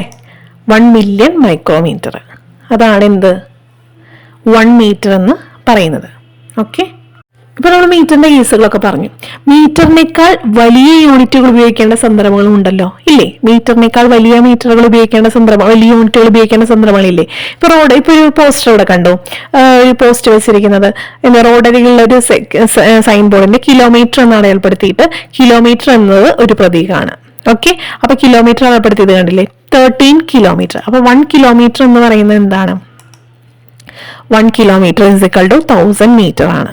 ഓക്കെ, 1 കിലോമീറ്റർ എന്ന് പറയുന്നത് 1000 മീറ്റർ ആണ്. ഓക്കെ, കിലോമീറ്റർ എന്ന് പറയുന്നത് ഒരു കിലോമീറ്റർ എന്ന് പറയുന്നത് എന്താണ്? ഒരു ഇതാണ് എന്താണ്? ഒരു യൂണിറ്റ് ആണ്. വലിയ അളവിനെ, വലിയ മീറ്ററിനെ നോക്കാൻ വേണ്ടിയിട്ട് അല്ലെങ്കിൽ വലിയൊരു മീറ്ററിനെ സൂചിപ്പിക്കാൻ വേണ്ടിയിട്ട് ഉപയോഗിക്കുന്ന ഒരു അളവാണ്, ഒരു ഇതാണ്, യൂണിറ്റ് ആണ് എന്ത്? കിലോമീറ്റർ എന്ന് പറയുന്നത്. അതിന്റെ ഷോർട്ട് ഫോം ആണ് എന്ത്? കിലോമീറ്റർ, KM എന്ന് പറയുന്നത്. 1 കിലോമീറ്റർ എന്ന് പറഞ്ഞാൽ എത്ര മീറ്റർ ആണ്? 1000 മീറ്റർ ആണ്. 1 kilometre is equal to 1000 metre ആണ്. ഓക്കെ, ഇപ്പൊ നമ്മള് ചെറിയ യൂണിറ്റുകളുടെ കണ്ടു, വലിയ യൂണിറ്റിന്റെ കണ്ടു അല്ലെ? അതായത് മീറ്ററിനേക്കാൾ വലിയ യൂണിറ്റുകൾ ഉപയോഗിക്കേണ്ട സന്ദർഭങ്ങൾ കണ്ടു അല്ലേ, കിലോമീറ്ററിന്റെ കാര്യം കണ്ടു. ഇനി അതിലും വലിയ യൂണിറ്റുകൾ ഉപയോഗിക്കേണ്ട സന്ദർഭങ്ങളുണ്ടോ? ഉണ്ടല്ലേ. സോളാർ സിസ്റ്റത്തിന്റെ അളവുകോൽ അല്ലെങ്കിൽ സോളാർ സിസ്റ്റത്തിന്റെ സ്കെയിലിംഗ് എങ്ങനെയായിരിക്കും? ആസ്ട്രോണമിക്കൽ യൂണിറ്റ് AU എന്ന് പറഞ്ഞിട്ടാണ് അത് കണക്കാക്കുന്നത്. അതായത് AU അല്ലെങ്കിൽ ആസ്ട്രോണമിക്കൽ യൂണിറ്റ് എന്ന് പറയുന്നതാണ് ഭൂമിയിൽ നിന്ന് സൂര്യനിലേക്കുള്ള ശരാശരി ദൂരമാണ്, അല്ലെങ്കിൽ അതിൻ്റെ ഡിസ്റ്റൻസ് ആണ് എന്ത് പറയുന്നത് ആസ്ട്രോണമിക്കൽ യൂണിറ്റ് എന്ന് പറയുന്നത്. Astronomical unit is the average distance from the earth to the sun. Okay, ഇത് ഏകദേശം എത്രയാണ്? 15 കോടി കിലോമീറ്റർ ആണ്. 15 കോടി കിലോമീറ്റർ ആണ്. എത്രയാണ്? It is approximately 150 million kilometre ആണ്. 15 കോടി കിലോമീറ്റർ ആണ്. Okay, a light year is the distance light travels in a year in vacuum. അതായത് ഒരു വർഷം കൊണ്ട് പ്രകാശം ശൂന്യതയിലൂടെ സഞ്ചരിക്കുന്ന ദൂരമാണ് പ്രകാശവർഷം എന്ന് പറയുന്നത്. പ്രകാശവർഷം ഒരു വർഷം കൊണ്ട് പ്രകാശം ശൂന്യതയിലൂടെ സഞ്ചരിക്കുന്ന ദൂരമാണെന്ത്? പ്രകാശവർഷം എന്ന് പറയുന്നത്. Light travels at A speed of approximately എത്രയാണ്? ഒരു സെക്കൻഡിൽ ഏകദേശം 3 ലക്ഷം കിലോമീറ്റർ വേഗതയിലാണ് പ്രകാശം സഞ്ചരിക്കുന്നത്. ഓക്കെ, ഒരു സെക്കൻഡില് ഏകദേശം 3 ലക്ഷം കിലോമീറ്റർ ആണ് എന്ത് സഞ്ചരിക്കുന്നത്? പ്രകാശം സഞ്ചരിക്കുന്നത്. ഓക്കെ, അപ്പോൾ ആസ്ട്രോണമിക്കൽ യൂണിറ്റ് ആണ് നമ്മൾ സാധാരണ സോളാർ സിസ്റ്റത്തിൻ്റെ ഒക്കെ അതായിട്ട് ഉപയോഗിക്കുന്നത്. അപ്പോൾ earth to the sun, distance from earth to sun ആണ് ആസ്ട്രോണമിക്കൽ യൂണിറ്റ് എന്ന് പറയുന്നത്. അത് ഏകദേശം 150 മില്യൺ കിലോമീറ്റർ ആണ്. ലൈറ്റ് ഇയർ എന്ന് പറയുന്നത് എന്താണ്? പ്രകാശം ശൂന്യതയിലൂടെ സഞ്ചരിക്കുന്ന ഒരു ദൂരമാണ് എന്ന് പറയുന്നത് ലൈറ്റ് ഇയർ എന്ന് പറയുന്നത്. ലൈറ്റ് സ്പീഡ് ഓഫ് ലൈറ്റ് എന്ന് പറയുന്നത് approximately 3 lakh kilometre per second ആണ്. 3 ലക്ഷം കിലോമീറ്റർ പെർ സെക്കൻഡ് ആണ്. കിലോമീറ്റർ വേഗതയിലാണ് എന്ത് സഞ്ചരിക്കുന്നത്? പ്രകാശം സഞ്ചരിക്കുന്നത്. ഓക്കെ, ഇപ്പൊ നമ്മൾ നീളത്തിന്റെ അല്ലെങ്കിൽ ലെങ്ത്തിന്റെ വിവിധ യൂണിറ്റുകൾ കണ്ടു. ഇനി നമുക്ക് മാസിന്റെ വിവിധ യൂണിറ്റുകൾ പരിചയപ്പെടാം. ലെങ്ത്തിന്റെ ഏതൊക്കെയാണ് നമ്മൾ കണ്ട? മില്ലിമീറ്റർ കണ്ടു, മില്ലിമീറ്റർ കണ്ടു, മീറ്റർ കണ്ടു, സെന്റിമീറ്റർ കണ്ടു, കിലോമീറ്റർ കണ്ടു, ആസ്ട്രോണമിക്കൽ യൂണിറ്റ് കണ്ടു. ഇതൊക്കെ എന്താണ്? ലെങ്ത്തിനെ സൂചിപ്പിക്കുന്നതാണ്. ഇതൊക്കെ നമ്മൾ കണ്ടു. ഇനി നമുക്ക് മാസിനെ സൂചിപ്പിക്കുന്ന വിവിധ യൂണിറ്റുകൾ പരിചയപ്പെടാം. ഓക്കെ, ഇപ്പോൾ അവിടെ ഒരു ചിത്രം കൊടുത്തിട്ടുണ്ടല്ലോ. കടയിൽ ആപ്പിൾ തൂക്കുന്നതിൻ്റെ ചിത്രമാണ് അവിടെ കൊടുത്തിട്ടുള്ളത് ഇല്ലേ. ഒരു തട്ടിൽ തൂക്ക് കെട്ടി വെച്ചതിന് ശേഷം ആണ് ഇവിടെ തൂക്ക അളക്കുന്നത്. എന്തിനാണ് ഇവിടെ ഒരു തട്ടില് തൂക്ക കെട്ടി വെച്ചിരിക്കുന്നത്? ഒരു തട്ടിലെങ്ങനെ തൂക്ക കെട്ടി വെച്ചിരിക്കുന്നത്? അപ്പൊ എന്തിനാണ് അവിടെ ഒരു തട്ടില് തൂക്ക് കെട്ടി വെച്ചിരിക്കുന്നത്? എന്തിനാ? തൂക്കക്കട്ടയിലെ ദ്രവ്യത്തിന്റെ അളവിന് തുല്യമായ അളവിൽ ആപ്പിൾ എടുക്കാൻ വേണ്ടിയിട്ടാണ് തൂക്കുകട്ട വെച്ചിരിക്കുന്നത്. ആ കട്ടിയിൽ അവിടെ വെച്ചിരിക്കുന്നത് എന്താണ്? അതായത് ഇപ്പൊ നമ്മൾ ഇത്ര അളവിന് ഇത്ര സാധനം എടുത്തു, അപ്പൊ അതിന്റെ അളവ് ശരിയാവാൻ വേണ്ടിയിട്ട്. This is done ensure that the apples taken have the same mass as weight of blocks. ആ ബ്ലോക്സിന് സമാനമായിട്ടുള്ള ആപ്പിൾ എടുക്കാൻ വേണ്ടിയിട്ടാണ് അവിടെ അപ്പുറത്ത് എന്ത് വെച്ചിരിക്കുന്നത്? ആ വെയിറ്റ് ബ്ലോക്ക് നമ്മൾ ഒരു സൈഡിൽ വെച്ചിരിക്കുന്നത്. ഓക്കെ, അപ്പോൾ the amount of matter contained in A substance is it's mass. എന്താണ് മാസ്? അല്ലെങ്കിൽ ഇപ്പം നമ്മൾ ഇത്ര അളവ് എടുക്കണ്ടല്ലോ, അതായത് ഇത്ര ആപ്പിൾ, ഇപ്പം 1/2 കിലോ ആപ്പിൾ വേണം. അപ്പം അരയുടെ കട്ട വെച്ചിട്ട് ഇപ്പുറത്ത് അര കിലോ ആപ്പിൾ ആവുന്നവരെ, ആ കട്ട തുല്യമാവുന്നവരെ നമ്മൾ ആപ്പിൾ ഇട്ടുകൊണ്ടിരിക്കും അല്ലേ. അപ്പോൾ എന്താണ്? ഒരു വസ്തുവിൽ അത്രയും അളവ് കിട്ടാൻ വേണ്ടിയിട്ട്. ഓക്കെ, മനസ്സിലായില്ലേ? അതായത് ഒരു വസ്തുവിൽ അടങ്ങിയിരിക്കുന്ന ദ്രവ്യത്തിന്റെ അളവാണ് അതിന്റെ മാസ് എന്ന് പറയുന്നത്. The amount of matter contained in A substance, ആ സബ്സ്റ്റൻസിൽ അടങ്ങിയിരിക്കുന്ന ദ്രവ്യത്തിന്റെ അളവാണ് എന്ത് പറയുന്നത്? മാസ് എന്ന് പറയുന്നത്. The amount of matter contained in A substance is it's mass. Okay, ഇവിടെ കുറച്ച് ബ്ലോക്സുകൾ കൊടുത്തിരിക്കുന്നുണ്ട്. 1 കിലോഗ്രാം, 10 ഗ്രാം, 10 കിലോഗ്രാം എന്നൊക്കെ പറഞ്ഞിട്ടുള്ള ബ്ലോക്സുകൾ കൊടുത്തിരിക്കുന്നത് കണ്ടില്ലേ. അപ്പോൾ അത്രയും അളവുകൾ, അത്രയും ദ്രവ്യത്തിൻ്റെ അളവ് എന്ന് പറയുന്നത്, ഒരു വസ്തുവിൽ അടങ്ങിക്കഴിഞ്ഞാൽ ദ്രവ്യത്തിൻ്റെ അളവിനെയാണ് എന്ന് പറയുന്നത് മാസ് എന്ന് പറയുന്നത്. മാസിൻ്റെ SI യൂണിറ്റ് എന്താണ്? കിലോഗ്രാം ആണ്. മാസിൻ്റെ SI യൂണിറ്റ് എന്ന് പറയുന്നത് എന്താണ്? കിലോഗ്രാം ആണ്. KG എന്ന എന്ത് വെച്ചിട്ടാണ് നമ്മൾ ഒരു പ്രതീകം അല്ലെങ്കിൽ KG എന്നുള്ള സിമ്പൽ വെച്ചിട്ടാണ് നമ്മൾ മാസിനെ റെപ്രസെൻ്റ് ചെയ്യുക അല്ലെങ്കിൽ കിലോഗ്രാമിനെ റെപ്രസെൻ്റ് ചെയ്യുന്നത്. ഓക്കെ, ഇനി നമ്മളോട് എന്ത് പറഞ്ഞിട്ടുണ്ട്? ഇവിടെ മാസിന് കിലോഗ്രാം അല്ലാതെ മറ്റ് യൂണിറ്റുകൾ ആവശ്യമായിട്ട് വരില്ലേ. ചെറിയ ചെറിയ അല്ലെങ്കിൽ ഗുളികകൾക്ക് അല്ലെങ്കിൽ പേസ്റ്റിൻ്റെ കവറിലൊക്കെ അതിൻ്റെ അളവ് രേഖപ്പെടുത്തിയിട്ട് കണ്ടിട്ടുണ്ടാവും. ഇപ്പോൾ പേസ്റ്റിൻ്റെ അളവിലൊക്കെ 200 ഗ്രാം, ഇപ്പം അല്ലെങ്കിൽ ഗുളികകളിൽ മെഡിസിൻസ് ഒക്കെ ഉപയോഗിക്കുമ്പോൾ അതിൽ ഇത്ര മില്ലിഗ്രാം, ഇത്ര എന്നൊക്കെ എഴുതിയിട്ടുണ്ട്, മില്ലിഗ്രാം, ഗ്രാം. ഇതൊക്കെ എന്താണ്? മാസിൻ്റെ ചെറിയ യൂണിറ്റുകളാണ്. മാസിന്റെ ചെറിയ യൂണിറ്റുകളാണ് മില്ലിഗ്രാം, ഗ്രാം എന്ന് പറയുന്നത്. അപ്പോൾ 1 ഗ്രാം എന്ന് പറയുന്നത് 1000 മില്ലിഗ്രാം ആണ്. 1 gram is equal to 1000 milligram ആണ്. അതും പഠിക്കണം കേട്ടോ. 1 gram is equal to 1000 milligram ആണ്. മാസിന്റെ SI യൂണിറ്റ് ആണ് കിലോഗ്രാം. മില്ലിഗ്രാമും ഗ്രാമും മാസിന്റെ ചെറിയ യൂണിറ്റുകളാണ്. 1 ഗ്രാം എന്ന് പറയുന്നത് 1000 മില്ലിഗ്രാം ആണ്. ഓക്കെ, ഇത് മാസിന്റെ ചെറിയ യൂണിറ്റുകൾ. ഇനി മാസിന്റെ വലിയ യൂണിറ്റുകൾ നിങ്ങൾക്കറിയാമോ? ഈ ലോറികളിലൊക്കെ ഭാരം കയറ്റിക്കൊണ്ട് വരുന്നത് നമ്മൾ കണ്ടിട്ടില്ലേ? അപ്പൊ അതിന്റെ അളവുകൾ എന്ന് പ്രസ്താവിക്കുന്നത് പറയുന്നത് കിൻഡല്, ടൺ, ഇത്ര ടൺ ഭാരമുള്ള, അല്ലെങ്കിൽ ഇത്ര കിൻഡല് ഭാരമുള്ള എന്നൊക്കെ പറഞ്ഞിട്ട് നമ്മൾ കണ്ടിട്ടുണ്ട്. അപ്പൊ ഇതൊക്കെ മാസിന്റെ വലിയ യൂണിറ്റുകളാണ്. ഓക്കെ, മാസിന്റെ ചെറിയ യൂണിറ്റുകളുണ്ട്, മാസിന്റെ വലിയ യൂണിറ്റുകളുമുണ്ട്. ഓക്കെ, മനസ്സിലായോ? അപ്പം ചെറിയ യൂണിറ്റുകളെ ഗ്രാം, മില്ലിഗ്രാം എന്ന് പറയാം. വലിയ യൂണിറ്റുകൾ കിൻഡല്, ടണ്ണ് എന്നിങ്ങനെ നമുക്ക് പ്രസ്താവിക്കാം. ഓക്കെ, അപ്പോൾ മില്ലിഗ്രാം കിലോഗ്രാം ആയിട്ടുള്ള ബന്ധം എന്താണ്? മില്ലിഗ്രാം എന്ന് പറയുന്നത് 1 കിലോഗ്രാം ഈസ് ഈക്വൽ ടു എത്ര മില്ലിഗ്രാം ആണ്? അപ്പോൾ 1 മില്ലിഗ്രാം എന്ന് പറയുന്നത് എന്താണ്? 1 മില്യൺ 1 കിലോഗ്രാം 1 കിലോഗ്രാം എന്ന് പറയുന്നത് എന്താണ്? 1 മില്യൺ മില്ലിഗ്രാം ആണ്. 1 കിലോഗ്രാം എന്ന് പറയുന്നത് 1000 ഗ്രാം ആണ്. കിൻഡലിൽ പറയുകയാണെങ്കിൽ 1 quintal is equal to 100 kilogram ആണ്. ടണ്ണിൻ്റെ കേസിൽ 1 tonne is equal to 1000 kilogram ആണ്. ഓക്കെ, അപ്പോൾ വലിയ യൂണിറ്റുകളെ ചെറിയ യൂണിറ്റുകളിലും ചെറിയ യൂണിറ്റുകളെ വലിയ യൂണിറ്റുകളിലൊക്കെ മാറ്റിയിട്ടുള്ള ബന്ധങ്ങളൊക്കെ നമ്മൾ പഠിച്ചു. ഇപ്പോൾ അത് മാസിൻ്റെ കേസ് പഠിച്ചു, ലെങ്ത്തിൻ്റെ കേസ് പഠിച്ചു. ഇനി നമ്മൾ നെക്സ്റ്റ് പഠിക്കാൻ പോകുന്നതാണ് ടെമ്പറേച്ചറിൻ്റെ. നമുക്ക് നോക്കാം. ഇനി നമുക്ക് സമയത്തിൻ്റെ വിവിധ യൂണിറ്റുകളൊന്ന് നോക്കാം. സമയത്തിൻ്റെ അല്ലെങ്കിൽ ടൈമിൻ്റെ SI യൂണിറ്റ് ആണ് എന്തെന്ന് പറയുന്നത്? സെക്കൻഡ് എന്ന് പറയുന്നത്. അതിൻ്റെ സിമ്പൽ എന്ന് പറയുന്നത് S എന്ന് ലെറ്റർ വെച്ചിട്ടാണ് നമ്മൾ സൂചിപ്പിക്കുന്നത്. ഓക്കെ, അപ്പോൾ സമയം പ്രസ്താവിക്കുന്ന മറ്റ് യൂണിറ്റുകളാണ് മിനിറ്റ്, മണിക്കൂർ എന്നിവ. ഓക്കെ, മനസ്സിലായോ? വായിക്കാം. Minute and hour are the other units used to denote time. The SI unit of time is second. Its symbol is S. S എന്ന SI യൂണിറ്റ് ടൈമിൻ്റെ SI യൂണിറ്റ് എന്ന് പറയുന്നത് സെക്കൻഡ് ആണ്. അതിൻ്റെ സിമ്പിൾ എന്ന് പറയുന്നത് S ആണ്. പിന്നെ ബാക്കിയുള്ള യൂണിറ്റുകളാണ് മിനിറ്റും അവറും. ഓക്കെ, ഇനി നമുക്ക് റിലേഷൻസ് നോക്കി നോക്കാം. മിനിറ്റ് എന്ന് പറയുന്നത് 1 മിനിറ്റ് ഈസ് ഈക്വൽ ടു എത്ര സെക്കൻഡ് ആണ്? 1 മിനിറ്റ് എന്ന് പറയുന്നത് എത്ര സെക്കൻഡ് ആണ്? 60 സെക്കൻഡ് ആണ്. ഓക്കെ,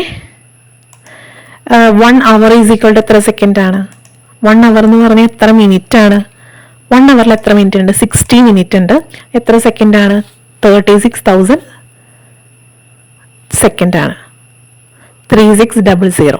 ഓക്കെ, അത്ര സെക്കൻഡാണ്. 3600 സെക്കൻഡാണ് 1 അവർ എന്ന് പറയുന്നത്. 1 മിനിറ്റ് എന്ന് പറഞ്ഞാൽ 60 സെക്കൻഡാണ്.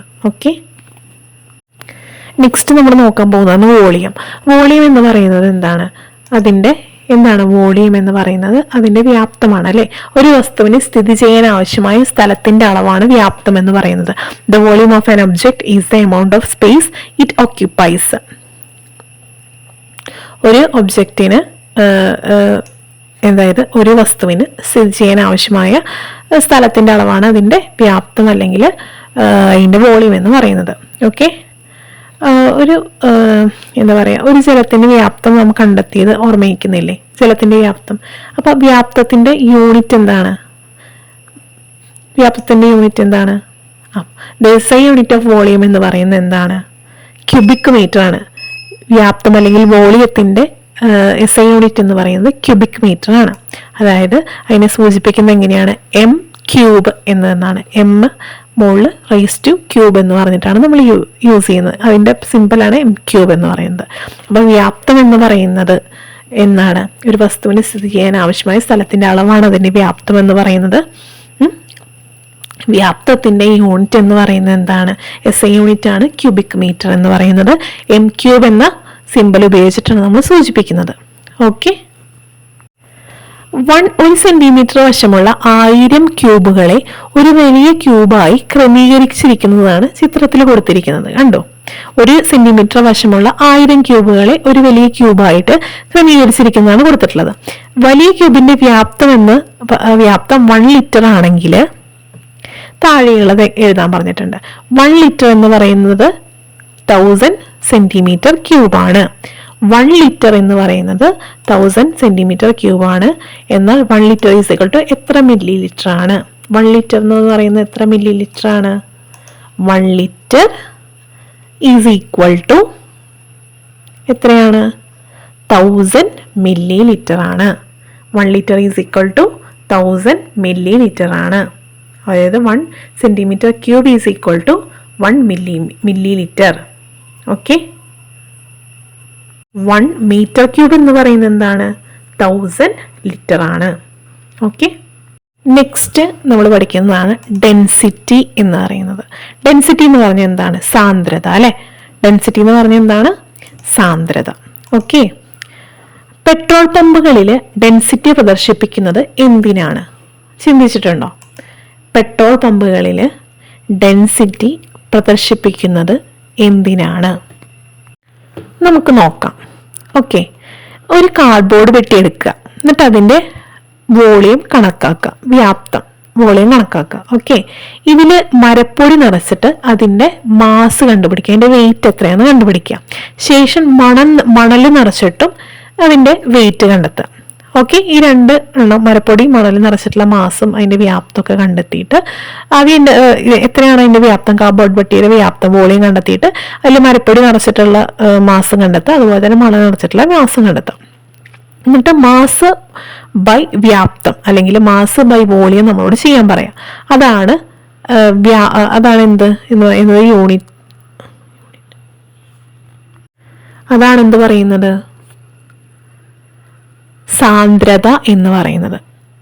മാസ് ബൈ വ്യാപ്തം അല്ലെങ്കിൽ മാസ് ബൈ വോളിയം ചെയ്താൽ നമുക്ക് എന്ത് കിട്ടും? ഡെൻസിറ്റി കിട്ടും. ഓക്കെ, എത്രയാണോ മാസ് അത് ഡിവൈഡഡ് ബൈ എന്താണ്?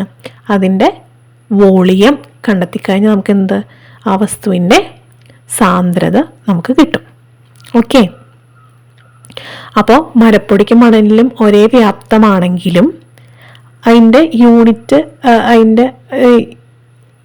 യൂണിറ്റ് വ്യാപ്തത്തിലുള്ള മാസ് എങ്ങനെയായിരിക്കും? അത് വ്യത്യാസപ്പെട്ടിരിക്കും അല്ലേ? ഇല്ലേ? അതായത് അതിൻ്റെ സാന്ദ്രത എന്തായിരിക്കും? വ്യത്യാസം ഉണ്ടായിരിക്കും അല്ലേ? രണ്ടിൻ്റെയും വ്യാപ്തം ഒന്നായിരിക്കും, മാസ് ഡിഫറെൻ്റ് ആയിരിക്കും അല്ലേ? സോ അതിൻ്റെ എന്തായിരിക്കും? അതിൻ്റെ സാന്ദ്രത വ്യത്യാസപ്പെട്ടിരിക്കും. ഓക്കെ, വ്യാപ്തം തുല്യമായ വസ്തുക്കളിൽ മാസ് കൂടുതലുള്ള വസ്തുക്കളുടെ സാന്ദ്രത കൂടുതലായിരിക്കും. വ്യാപ്തം തുല്യമായ വസ്തുക്കളിൽ മാസ് കൂടുതലുള്ള വസ്തുക്കളുടെ സാന്ദ്രത കൂടുതലായിരിക്കും. ഒരു പ്രത്യേക പദാർത്ഥത്തെ സംബന്ധിച്ചിടത്തോളം സാന്ദ്രത എന്നത് ഒരു സ്ഥിരസംഖ്യയാണ്. ഓക്കെ, ഒരു പ്രത്യേക പദാർത്ഥത്തെ സംബന്ധിച്ചിടത്തോളം അതിൻ്റെ സാന്ദ്രത അല്ലെങ്കിൽ ഡെൻസിറ്റി എന്നത് ഒരു സ്ഥിരസംഖ്യയാണ്. സോ പെട്രോൾ പമ്പുകളിൽ ആ പെട്രോളിൻ്റെ ഡെൻസിറ്റി അല്ലെങ്കിൽ ഡീസലിൻ്റെ ഡെൻസിറ്റി കാണിക്കാൻ വേണ്ടിയിട്ടാണ് അത് സ്ഥിരമായിട്ട് അവിടെ എഴുതിയിരിക്കുന്നത്. സോ ഒരു പ്രത്യേക പദാർത്ഥത്തെ സംബന്ധിച്ചിടത്തോളം അതിൻ്റെ സാന്ദ്രത എന്ന് പറയുന്നത് സെയിം ആയിരിക്കും. ഓക്കെ, ഒരു സ്ഥിരസംഖ്യ ആയിരിക്കും. ഇപ്പം മനസ്സിലായി പെട്രോൾ പമ്പുകളിൽ സാന്ദ്രത സൂചിപ്പിക്കുന്നത് എന്തിനാണെന്ന്. ഓക്കെ, അപ്പോൾ ഇതിൽ പഠിക്കാനുള്ള ഡെൻസിറ്റിയാണ്. എന്താണ് ഡെൻസിറ്റി എന്ന് പറയുന്നത്? Mass of a substance per unit volume is called its density. Okay, ഒരു പദാർത്ഥത്തിൻ്റെ എന്താണ്? ഒരു യൂണിറ്റ് വ്യാപ്തം പദാർത്ഥത്തിൻ്റെ മാസിനെ സാന്ദ്രത എന്ന് പറയുന്നു. സാന്ദ്രത ഈസ് ഈക്വൽ ടു അല്ലെങ്കിൽ density is equal to mass by volume, mass by വ്യാപ്തം. ഓക്കെ, മാസ് ബൈ വ്യാപ്തമാണ് അല്ലെങ്കിൽ മാസ് ബൈ വോളിയമാണ് ഡെൻസിറ്റി അല്ലെങ്കിൽ സാന്ദ്രത എന്ന് പറയുന്നത്. ഓക്കെ, മനസ്സിലായോ? അപ്പോൾ ഒരു പ്രത്യേക പദാർത്ഥത്തെ സംബന്ധിച്ചിടത്തോളം അതിൻ്റെ സാന്ദ്രത എന്ന് പറയുന്നത് ഒരു സ്ഥിരം സംഖ്യയാണ്. ഓക്കെ, പെട്രോളിന് ഒരു സ്ഥിരം സംഖ്യ സാന്ദ്രതയായിട്ട് ഡെൻസിറ്റി ഉണ്ടായിരിക്കും. അതാണ് പെട്രോൾ പമ്പുകളിൽ സാന്ദ്രത ഇവിടെ സൂചിപ്പിച്ചിരിക്കുന്നത്. ഓക്കെ, നെക്സ്റ്റ് നമ്മൾ നോക്കുന്നത് അടിസ്ഥാന യൂണിറ്റുകളാണ്, ഫണ്ടമെൻ്റൽ യൂണിറ്റ്സ് ആണ്. ഓക്കെ, 1960 പാരീസിൽ നടന്ന വിവിധ രാജ്യങ്ങളുടെ പൊതുസമ്മേളനം അളവുകളുടെ സംയോജിത സംവിധാനമായ ഇന്റർനാഷണൽ സിസ്റ്റം ഓഫ് യൂണിറ്റ്സ് അഥവാ SI യൂണിറ്റുകൾക്ക് സാർവദേശീയ അംഗീകാരം നൽകി. ഇതനുസരിച്ച് എല്ലാ അടിസ്ഥാന അളവുകൾക്കും ഓരോ യൂണിറ്റുകളുണ്ട്. ഓക്കെ, അപ്പോൾ അടിസ്ഥാന അളവുകളുടെ യൂണിറ്റുകളാണ് അടിസ്ഥാന യൂണിറ്റുകൾ എന്ന് പറയുന്നത്. ഫണ്ടമെന്റൽ ക്വാണ്ടിറ്റീസിൻ്റെ യൂണിറ്റിനെയാണ് ഫണ്ടമെന്റൽ യൂണിറ്റ്സ് എന്ന് പറയുന്നത്. അപ്പോൾ ഓരോ അടിസ്ഥാന അളവുകൾക്കും ഓരോ ഫണ്ടമെന്റൽ ക്വാണ്ടിറ്റീസിനും ഓരോ യൂണിറ്റുകളുണ്ട്. ഓക്കെ, ഇപ്പം നീളം എന്ന് പറയുന്നത്, ലെങ്ത് എന്ന് പറയുന്നത് മീറ്റർ എന്നതാണ് അടിസ്ഥാന യൂണിറ്റ് അല്ലെങ്കിൽ ഫണ്ടമെന്റൽ യൂണിറ്റ് എന്ന് പറയുന്നത്. മാസ് എന്ന് പറയുന്ന ഫണ്ടമെന്റൽ ക്വാണ്ടിറ്റിയുടെ ഫണ്ടമെന്റൽ യൂണിറ്റ് ആണ് കിലോഗ്രാം. ടൈമിൻ്റെ ഫണ്ടമെന്റൽ യൂണിറ്റ് ആണ് സെക്കൻഡ്. ടെമ്പറേച്ചറിൻ്റെ ഫണ്ടമെന്റൽ യൂണിറ്റ് ആണ് കെൽവിൻ. ഇലക്ട്രിക് കറണ്ടിൻ്റെ ഫണ്ടമെന്റൽ യൂണിറ്റ് ആണ് ആംപിയർ. എ എന്ന ലെറ്റർ കൊണ്ടാണ് സൂചിപ്പിക്കുന്നത്. പദാർത്ഥത്തിൻ്റെ അളവ് അല്ലെങ്കിൽ എമൗണ്ട് ഓഫ് സബ്സ്റ്റൻസിൻ്റെ ഫണ്ടമെന്റൽ യൂണിറ്റ് ആണ് മോൾ എന്ന് പറയുന്നത്, MOL എന്ന് പറയുന്നത്. ലുമിനസ് ഇൻറ്റൻസിറ്റി, പ്രകാശ തീവ്രത, അതിൻ്റെ ഫണ്ടമെന്റൽ യൂണിറ്റ് ആണ് CD എന്ന് പറയുന്നത്. കാൻഡല, CD എന്ന സിമ്പൽ ഉപയോഗിച്ചിട്ടാണ് അത് റെപ്രസെൻ്റ് ചെയ്യുന്നത്. ഓക്കെ, ലെങ്ത്ത്, മാസ്, ലെങ്ത്തിൻ്റെ എന്താണ് M ആണ്, മീറ്റർ. മാസിൻ്റെ kg, kilogram. സമയത്തിൻ്റെ സെക്കൻഡ് S. താപനില K, കെൽവിൻ. വൈദ്യുത പ്രവാഹിത ഇലക്ട്രിക് കറണ്ട് ആംപിയർ A. പദാർത്ഥത്തിൻ്റെ അളവ് MOL, മോൾ. പ്രകാശ തീവ്രത luminous intensity CD, candela. Okay, ഇനി SI യൂണിറ്റുകളുടെ അല്ലെങ്കിൽ ഈ എന്താ പറയുക ഇൻ്റർനാഷണൽ സിസ്റ്റം ഓഫ് യൂണിറ്റ്സിൻ്റെ പ്രത്യേകതകൾ എന്തൊക്കെയാണ്, അതിൻ്റെ ക്യാരക്ടറിസ്റ്റിക്സ് എന്തൊക്കെയാണെന്ന് നമുക്ക് നോക്കാം. They are standardised unit. അത് ഏകീകൃത യൂണിറ്റുകളാണ്. SI യൂണിറ്റിൻ്റെ പ്രത്യേകതകൾ പഠിക്കണം കേട്ടോ, ഇമ്പോർട്ടൻ്റ് ആണ്, എക്സാമിന് വരുന്നതാണ് കേട്ടോ. അപ്പോൾ SI യൂണിറ്റുകളുടെ പ്രത്യേകതകൾ എന്താണ്? ഇത് ഏകീകൃത യൂണിറ്റുകളാണ്. അതായത് this is the standardised units. They are internationally accepted. അപ്പോൾ എന്താണ്, ഇവ അന്താരാഷ്ട്ര അംഗീകാരമുള്ളവയാണ്. കാരണം എന്താണ്, എല്ലായിടത്തും ഒരുപോലെ യൂണിറ്റുകൾ ഉപയോഗിച്ചാലാണ് ഒരേ അളവുകൾ നമുക്ക് ലഭിക്കുകയുള്ളൂ. സോ ഇൻ്റർനാഷണലി ആക്സെപ്റ്റ് ചെയ്തിട്ടുള്ള യൂണിറ്റുകളാണ്. So they are internationally accepted. പിന്നെ നെക്സ്റ്റ് എന്താണ്, the units all other quantities can be expressed in terms of this unit. അതായത് ഇവയെ അടിസ്ഥാനമാക്കി മറ്റളവുകളുടെ യൂണിറ്റുകൾ നമുക്ക് പ്രസ്താവിക്കാൻ കഴിയും. ഈ അളവുകളെ അതായത് ഇതിനെ അടിസ്ഥാനമാക്കിയിട്ട് നമുക്ക് SI യൂണിറ്റിനെ അടിസ്ഥാനമാക്കിയിട്ട് മറ്റളവുകളുടെ യൂണിറ്റുകൾ നമുക്ക് കണ്ടെത്താൻ കഴിയും. ഇതാണ് SI യൂണിറ്റുകളുടെ ക്യാരക്ടറിസ്റ്റിക്സ് അഥവാ പ്രത്യേകതകൾ എന്ന് പറയുന്നത്. നെക്സ്റ്റ് നമ്മൾ പഠിക്കാൻ പോകുന്നതാണ് വ്യുൽപ്പന്ന യൂണിറ്റ് അല്ലെങ്കിൽ ഡിറൈവ്ഡ് യൂണിറ്റ് എന്ന് പറയുന്നത്. ഡിറൈവ്ഡ് ക്വാണ്ടിറ്റീസ് നമ്മൾ പറഞ്ഞു ഇല്ലേ? ഇനി ഡിറൈവ്ഡ് യൂണിറ്റ്സ് എന്താ നോക്കാം. വ്യുൽപ്പന്ന അളവുകൾ എന്താണ് നമ്മൾ മനസ്സിലാക്കി ഇല്ലേ? അതായത് ഡിറൈവ്ഡ് ക്വാണ്ടിറ്റീസ് എന്താണെന്ന് നമുക്ക് മനസ്സിലായി. വ്യാപ്തം, സാന്ദ്രത എന്നിവ വ്യുൽപ്പന്ന അളവുകളാണ് അല്ലേ? വ്യാപ്തം അല്ലെങ്കിൽ വോളിയം, ഡെൻസിറ്റി എന്നിവയ്ക്ക് വ്യുൽപ്പന്ന അളവുകളാണ്. ഇവയുടെ യൂണിറ്റുകളെയാണ് എന്ത് പറയുന്നത്? വ്യുൽപ്പന്ന യൂണിറ്റുകൾ അഥവാ ഡിറൈവ്ഡ് യൂണിറ്റ്സ് എന്ന് പറയുന്നത്. Okay, volume and density are in the fundamental quantities. So the units are obtained from these fundamental quantities are called fundamental units എന്ന് പറയുന്നത്. ഓക്കെ, വ്യുൽപ്പന്ന യൂണിറ്റുകളെ അല്ലെങ്കിൽ ഫണ്ടമെന്റൽ യൂണിറ്റിനെ അടിസ്ഥാന യൂണിറ്റുകൾ പരസ്പരം ബന്ധപ്പെടുത്തി എഴുതാം. വ്യുൽപ്പന്ന യൂണിറ്റുകളെ അടിസ്ഥാന യൂണിറ്റുകൾ പരസ്പരം ബന്ധപ്പെടുത്തി എഴുതാം. Okay, we can write the derived units by relating fundamental units. Fundamental യൂണിറ്റ്സിനെ റിലേറ്റ് ചെയ്തിട്ട് നമുക്ക് എന്ത് ചെയ്യാം? ഡിറൈവ്ഡ് യൂണിറ്റ്സ് നമുക്ക് എഴുതാൻ സാധിക്കും. Okay, relating fundamental units one another. Okay, derived units are formed using fundamental units. Derived units form ചെയ്തിരിക്കുന്നത് എന്ത് വെച്ചിട്ടാണ്? ഫണ്ടമെന്റൽ യൂണിറ്റ്സ് വെച്ചിട്ടാണ് ഡിറൈവ്ഡ് യൂണിറ്റ്സ് ഫോം ചെയ്തിരിക്കുന്നത്. നോക്കാം നമുക്ക്. ഈ ഒരു ടേബിൾ കൊടുത്തിട്ടുണ്ട്. ഏരിയ എന്ന് പറയുന്നത് ഒരു ഡിറൈവ്ഡ് ക്വാണ്ടിറ്റിയാണ്, വ്യുൽപ്പന്ന ക്വാണ്ടിറ്റിയാണ്, വ്യുൽപ്പന്ന അളവാണ്. സോ അതിൻ്റെ ഇക്വേഷൻ എന്ന് പറയുന്നത് ഏരിയ ഈസ് ഈക്വൽ ടു ലെങ്ത്തിൻ്റെ വിഡ്ത്ത് ആണ്, ലെങ്ത്തിൻ്റെ ബ്രെഡ്ത്ത് ആണ്. സോ യൂണിറ്റ് എന്ന് പറയുന്നത് എമ്മിൻ്റെ m is equal to metre square. Volume എന്ന് പറയുന്നത് എന്താണ്? ലെങ്ത്തിൻ്റെ ബ്രെഡ്ത്തിൻ്റെ ഹൈറ്റ് ആണ്. സോ എമ്മിൻ്റെ എം ക്യൂബ് ആണ്. ഡെൻസിറ്റി എന്ന് പറയുന്നത് എന്താണ്? മാസ് ബൈ വോളിയം ആണ്. സോ മാസ് ബൈ വോളിയം എന്ന് പറയുന്നത് എന്താണ്? Mass by volume is equal to kilogram per metre cube ആണ് അതിൻ്റെ യൂണിറ്റ് എന്ന് പറയുന്നത്. മാസിൻ്റെ യൂണിറ്റ് എന്ന് പറഞ്ഞാൽ കിലോഗ്രാം ആണ്, വോളിയത്തിൻ്റെ മീറ്റർ ക്യൂബ് ആണ്. So kilogram by metre cube ആണ്. Okay, derived units are units that can be stated using fundamental units or that depend on fundamental units. എന്താണ് ഡിറൈവ്ഡ് യൂണിറ്റ്സ് എന്ന് പറയുന്നത്? അടിസ്ഥാന യൂണിറ്റുകൾ ഉപയോഗിച്ചിട്ട് അല്ലെങ്കിൽ ഫണ്ടമെന്റൽ യൂണിറ്റുകൾ ഉപയോഗിച്ചിട്ട് പ്രസ്താവിക്കുന്നതോ ഫണ്ടമെന്റൽ യൂണിറ്റുകളെ ആശ്രയിച്ച് നിലനിൽക്കുന്നതോ ആയ യൂണിറ്റുകളാണ് ഡിറൈവ്ഡ് യൂണിറ്റ് എന്ന് പറയുന്നത്. അടിസ്ഥാന യൂണിറ്റുകൾ ഉപയോഗിച്ച് പ്രസ്താവിക്കുന്നതും അടിസ്ഥാന യൂണിറ്റുകളെ ആശ്രയിച്ച് നിലനിൽക്കുന്നതോ ആയ യൂണിറ്റുകളാണ് വിൽപ്പന യൂണിറ്റുകൾ അല്ലെങ്കിൽ അഥവാ ഡിറൈവ്ഡ് യൂണിറ്റ് എന്ന് പറയുന്നത്. ഫണ്ടമെന്റൽ യൂണിറ്റുകൾ ഉപയോഗിച്ചിട്ട് പ്രസ്താവിക്കുന്നതോ അല്ലേ. ഇപ്പോൾ ഫണ്ടമെന്റൽ യൂണിറ്റ് ഏതാ? ഇപ്പോൾ എന്താ പറയുക, ഏരിയയുടെ ഫണ്ടമെന്റൽ യൂണിറ്റ് ഏതാ? ലെങ്ത് ആണ് അല്ലേ. അപ്പോൾ ആ ലെങ്ത് ഉപയോഗിച്ചിട്ട് പ്രസ്താവിക്കുന്നതോ അല്ലെങ്കിൽ അടിസ്ഥാന യൂണിറ്റുകളെ ആശ്രയിച്ച് നിൽക്കുന്നതായ യൂണിറ്റുകളെയാണ് എന്ത് പറയുന്നത്? വ്യുൽപ്പന്ന യൂണിറ്റുകൾ എന്ന് പറയുന്നത്. Okay, M into M, M square, M cube, M, അതൊക്കെ എന്താണ്? ഡിറൈവ്ഡ് യൂണിറ്റുകളാണ് അല്ലേ. ഡിറൈവ്ഡ് ക്വാണ്ടിറ്റീസിന് യൂണിറ്റുകളാണ്. ഇപ്പോൾ എം സ്ക്വയർ എന്ന് പറയുന്നത് ഡിറൈവ്ഡ് യൂണിറ്റ് ആണ്. ഡിറൈവ്ഡ് ഏരിയയുടെ ഡിറൈവ്ഡ് യൂണിറ്റ് ആണ് എം സ്ക്വയർ എന്ന് പറയുന്നത്. സോ ഓക്കെ, മനസ്സിലായോ? ഇനി നമ്മൾ യൂണിറ്റുകളൊക്കെ എഴുതുമ്പോൾ ചില നിയമങ്ങൾ അല്ലെങ്കിൽ ചില റൂൾസ് നമ്മൾ പാലിക്കേണ്ടതുണ്ട്. അതെന്തൊക്കെയാണെന്ന് നമുക്ക് നോക്കാം. Okay,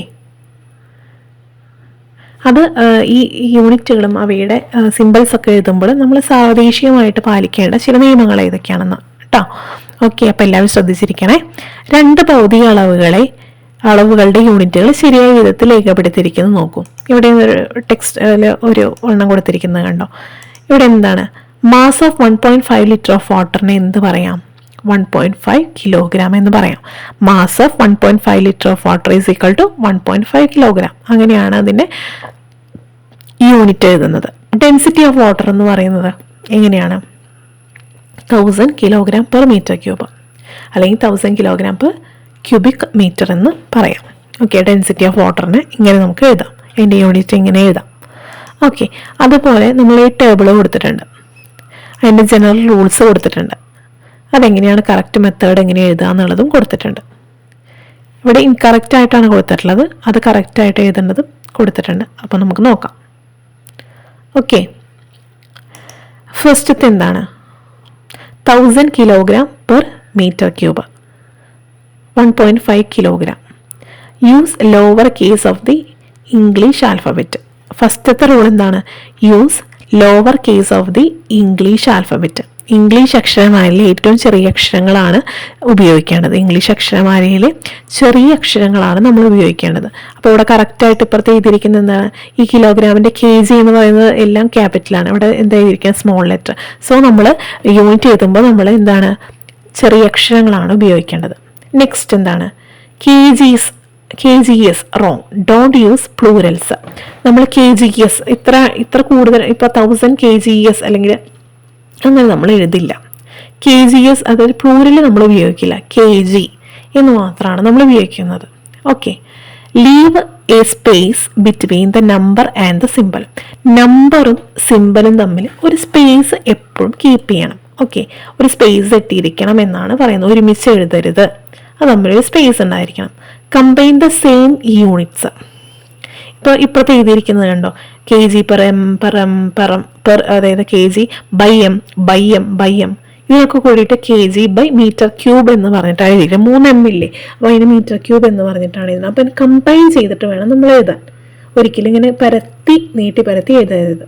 okay, next, do not mix a symbol of a unit with the name of a unit. Do not mix a symbol of a unit with name of a unit.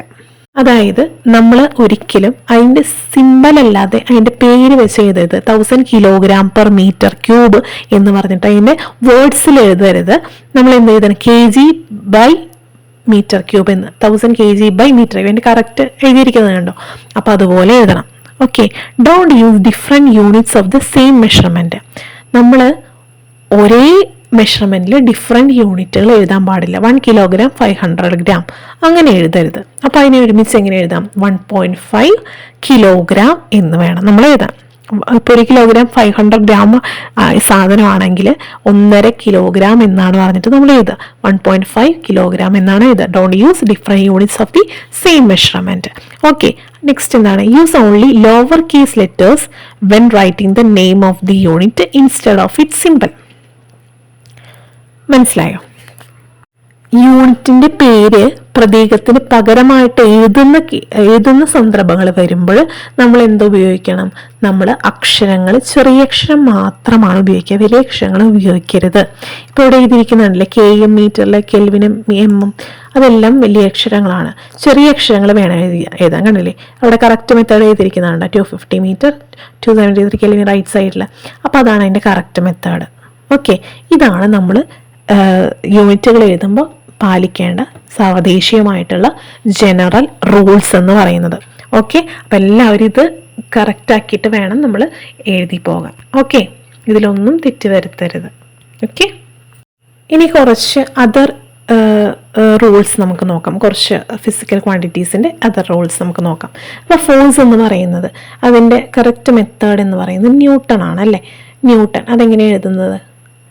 Capital ലെറ്ററിലാണ് എഴുതുന്നത്. എന്നാൽ small letter നമ്മൾ എഴുതില്ല. The symbols of the units formed from the names of individuals should be written using upper case of the English alphabet. എന്താ അതിൻ്റെ അർത്ഥം എന്ന് പറയുന്നത്?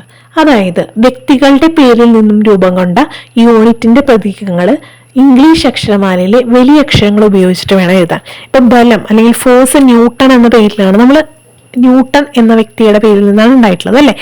അപ്പോൾ അതായത് വ്യക്തികളുടെ പേരിൽ നിന്നും രൂപം കൊണ്ട യൂണിറ്റിന്റെ പ്രതീകങ്ങൾ നമ്മൾ ഇംഗ്ലീഷ് അക്ഷരമാലയിലെ വലിയ അക്ഷരങ്ങൾ അപ്പർ കേസ് ലെറ്ററുകൾ ഉപയോഗിച്ചിട്ട് വേണം നമ്മൾ എഴുതാൻ. ഓക്കെ, നെക്സ്റ്റ് നീളം.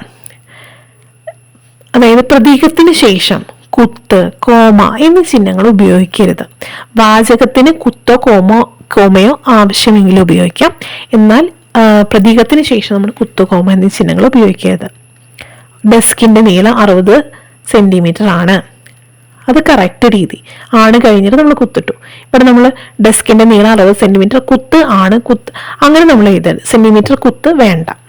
ഓക്കെ, നെക്സ്റ്റ് എന്താണ്? ഡെസ്കിൻ്റെ നീളമാണ് 60 സെൻറ്റിമീറ്റർ. ഡെസ്കിൻ്റെ നീളമാണ് 60 സെൻറ്റിമീറ്റർ, കുത്ത് അവിടെ വേണ്ട. ഓക്കെ, അപ്പോൾ സെൻറ്റിമീറ്റർ കഴിഞ്ഞിട്ടൊരു കുത്തിൻ്റെ ആവശ്യം നമുക്ക് അവിടെ ഇല്ല. ഓക്കെ, വാചകത്തിന് കുത്തോ കോമയോ നമുക്ക് ഉപയോഗിക്കാം. എന്നാൽ പ്രതീകത്തിന് നമ്മൾ കുത്തോ കോമയോ ഉപയോഗിക്കാൻ പാടില്ല. ഓക്കെ, നെക്സ്റ്റ് ഊർജം എന്ന് പറയുന്നത് എനർജി എന്ന് പറയുന്നത് എന്താണ്? ന്യൂട്ടൺ മീറ്റർ ആണ്.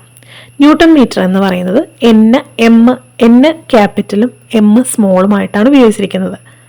ഓക്കെ, അപ്പോൾ യൂണിറ്റുകളുടെ ഗുണിതങ്ങളായിട്ട് വിൽപ്പന യൂണിറ്റുകൾ എഴുതുമ്പോൾ അവയ്ക്കിടയിൽ കുത്ത് അല്ലെങ്കിൽ സ്പേസ് വേണം. ഇപ്പം ന്യൂട്ടൺ മീറ്റർ എന്ന് പറഞ്ഞാൽ NM എന്ന് ഒരുമിച്ച് എഴുതരുത്.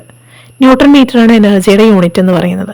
സോ NM ഒരുമിച്ച് എഴുതുന്നത് N സ്പേസ് M എഴുതാം, അല്ലെങ്കിൽ N കുത്ത് M എഴുതാം. NM എന്ന് പറഞ്ഞ് ഒരുമിച്ച് എഴുതരുത്. ഓക്കെ, യൂണിറ്റുകളുടെ ഗുണിതങ്ങളായിട്ട് വിൽപ്പന യൂണിറ്റുകൾ എഴുതുമ്പോൾ അവയ്ക്കിടയിൽ കുത്ത് അല്ലെങ്കിൽ സ്പേസ് വേണം.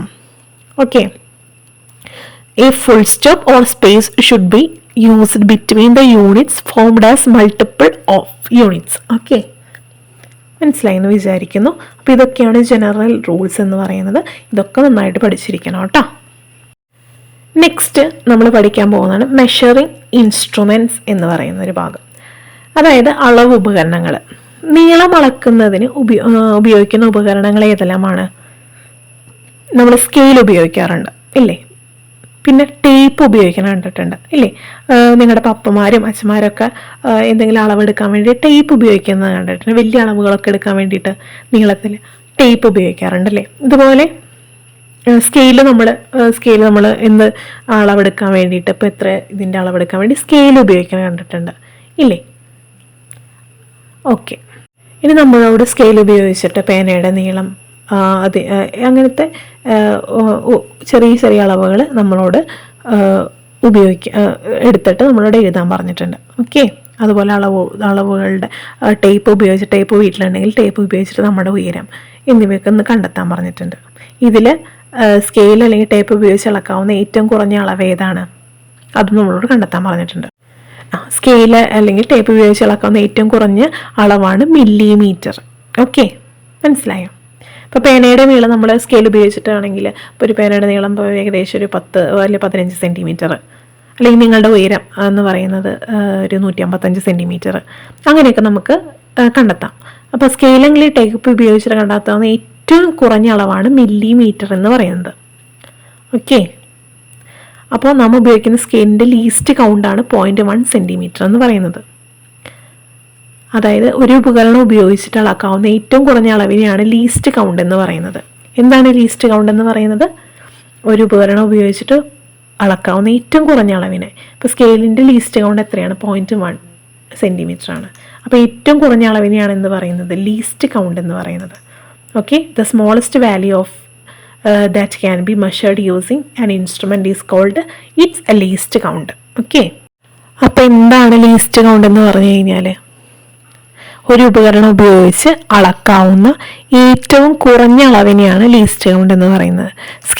സ്കെയിലിൽ എൻ്റെ ലീസ്റ്റ് കൗണ്ട് കോമൺലി നമ്മൾ യൂസ് ചെയ്യുന്ന സ്കെയിലിൻ്റെ ലീസ്റ്റ് കൗണ്ട് എന്ന് പറയുന്നത് എന്താണ്? 0.1 സെൻറ്റിമീറ്റർ ആണ്. സോ ഒരു ഉപകരണം ഉപയോഗിച്ചിട്ട് അല്ലെങ്കിൽ ഒരു ഇൻസ്ട്രുമെൻ്റ് ഉപയോഗിച്ചിട്ട് അളക്കാവുന്ന മെഷർ ചെയ്യാവുന്ന ഏറ്റവും കുറഞ്ഞ അളവിനെയാണ്, ഏറ്റവും സ്മോളസ്റ്റ് വാല്യൂവിനെയാണെന്ന് പറയുന്നത് ലീസ്റ്റ് കൗണ്ട് എന്ന് പറയുന്നത്. ഓക്കെ, ഇനി നമുക്ക് സ്കെയിൽ ഉപയോഗിച്ചിട്ട് പേപ്പറിൻ്റെ തിക്നെസ് നമുക്ക് കണ്ടെത്താൻ പറ്റുമെന്ന് ചോദിച്ചിട്ടുണ്ട്. നമുക്ക് നോക്കാം ഇതെങ്ങനെയാണ്. ഇപ്പോൾ ഒരു സാക്ക് ഓഫ് പേപ്പർ നമ്മുടെ കയ്യിൽ സ്റ്റാക്ക് ചെയ്തിട്ട് നമുക്ക് തന്നിട്ടുണ്ട്. അതായത് ഇപ്പം എന്താ പറയുന്നത്, നമുക്ക് പേപ്പറുകൾ അടക്കി വെച്ചിരിക്കുന്നത് കണ്ടോ, ചിത്രത്തിൽ കണ്ടില്ലേ? ഇതുപോലെ പേപ്പറുകൾ അടക്കി വെച്ചിട്ട് അതിൻ്റെ തിക്നെസ് എത്രയാണ്, നമ്മളോട് പേപ്പറിൻ്റെ കനം എത്രയാണെന്ന് ചോദിച്ചിട്ടുണ്ട്. ഒരു പേപ്പറിൻ്റെ കനം. അപ്പോൾ പേപ്പറിൻ്റെ ആകെ പേപ്പറുകളുടെ എണ്ണം എത്രയാണ്? ഇപ്പോൾ നമ്മളൊരു എക്സാമ്പിൾ എടുക്കുകയാണെങ്കിൽ ഇപ്പോൾ ഒരു 500 ഷീറ്റ് ഓഫ് പേപ്പർ ഉണ്ടെന്ന് വയ്ക്കുക.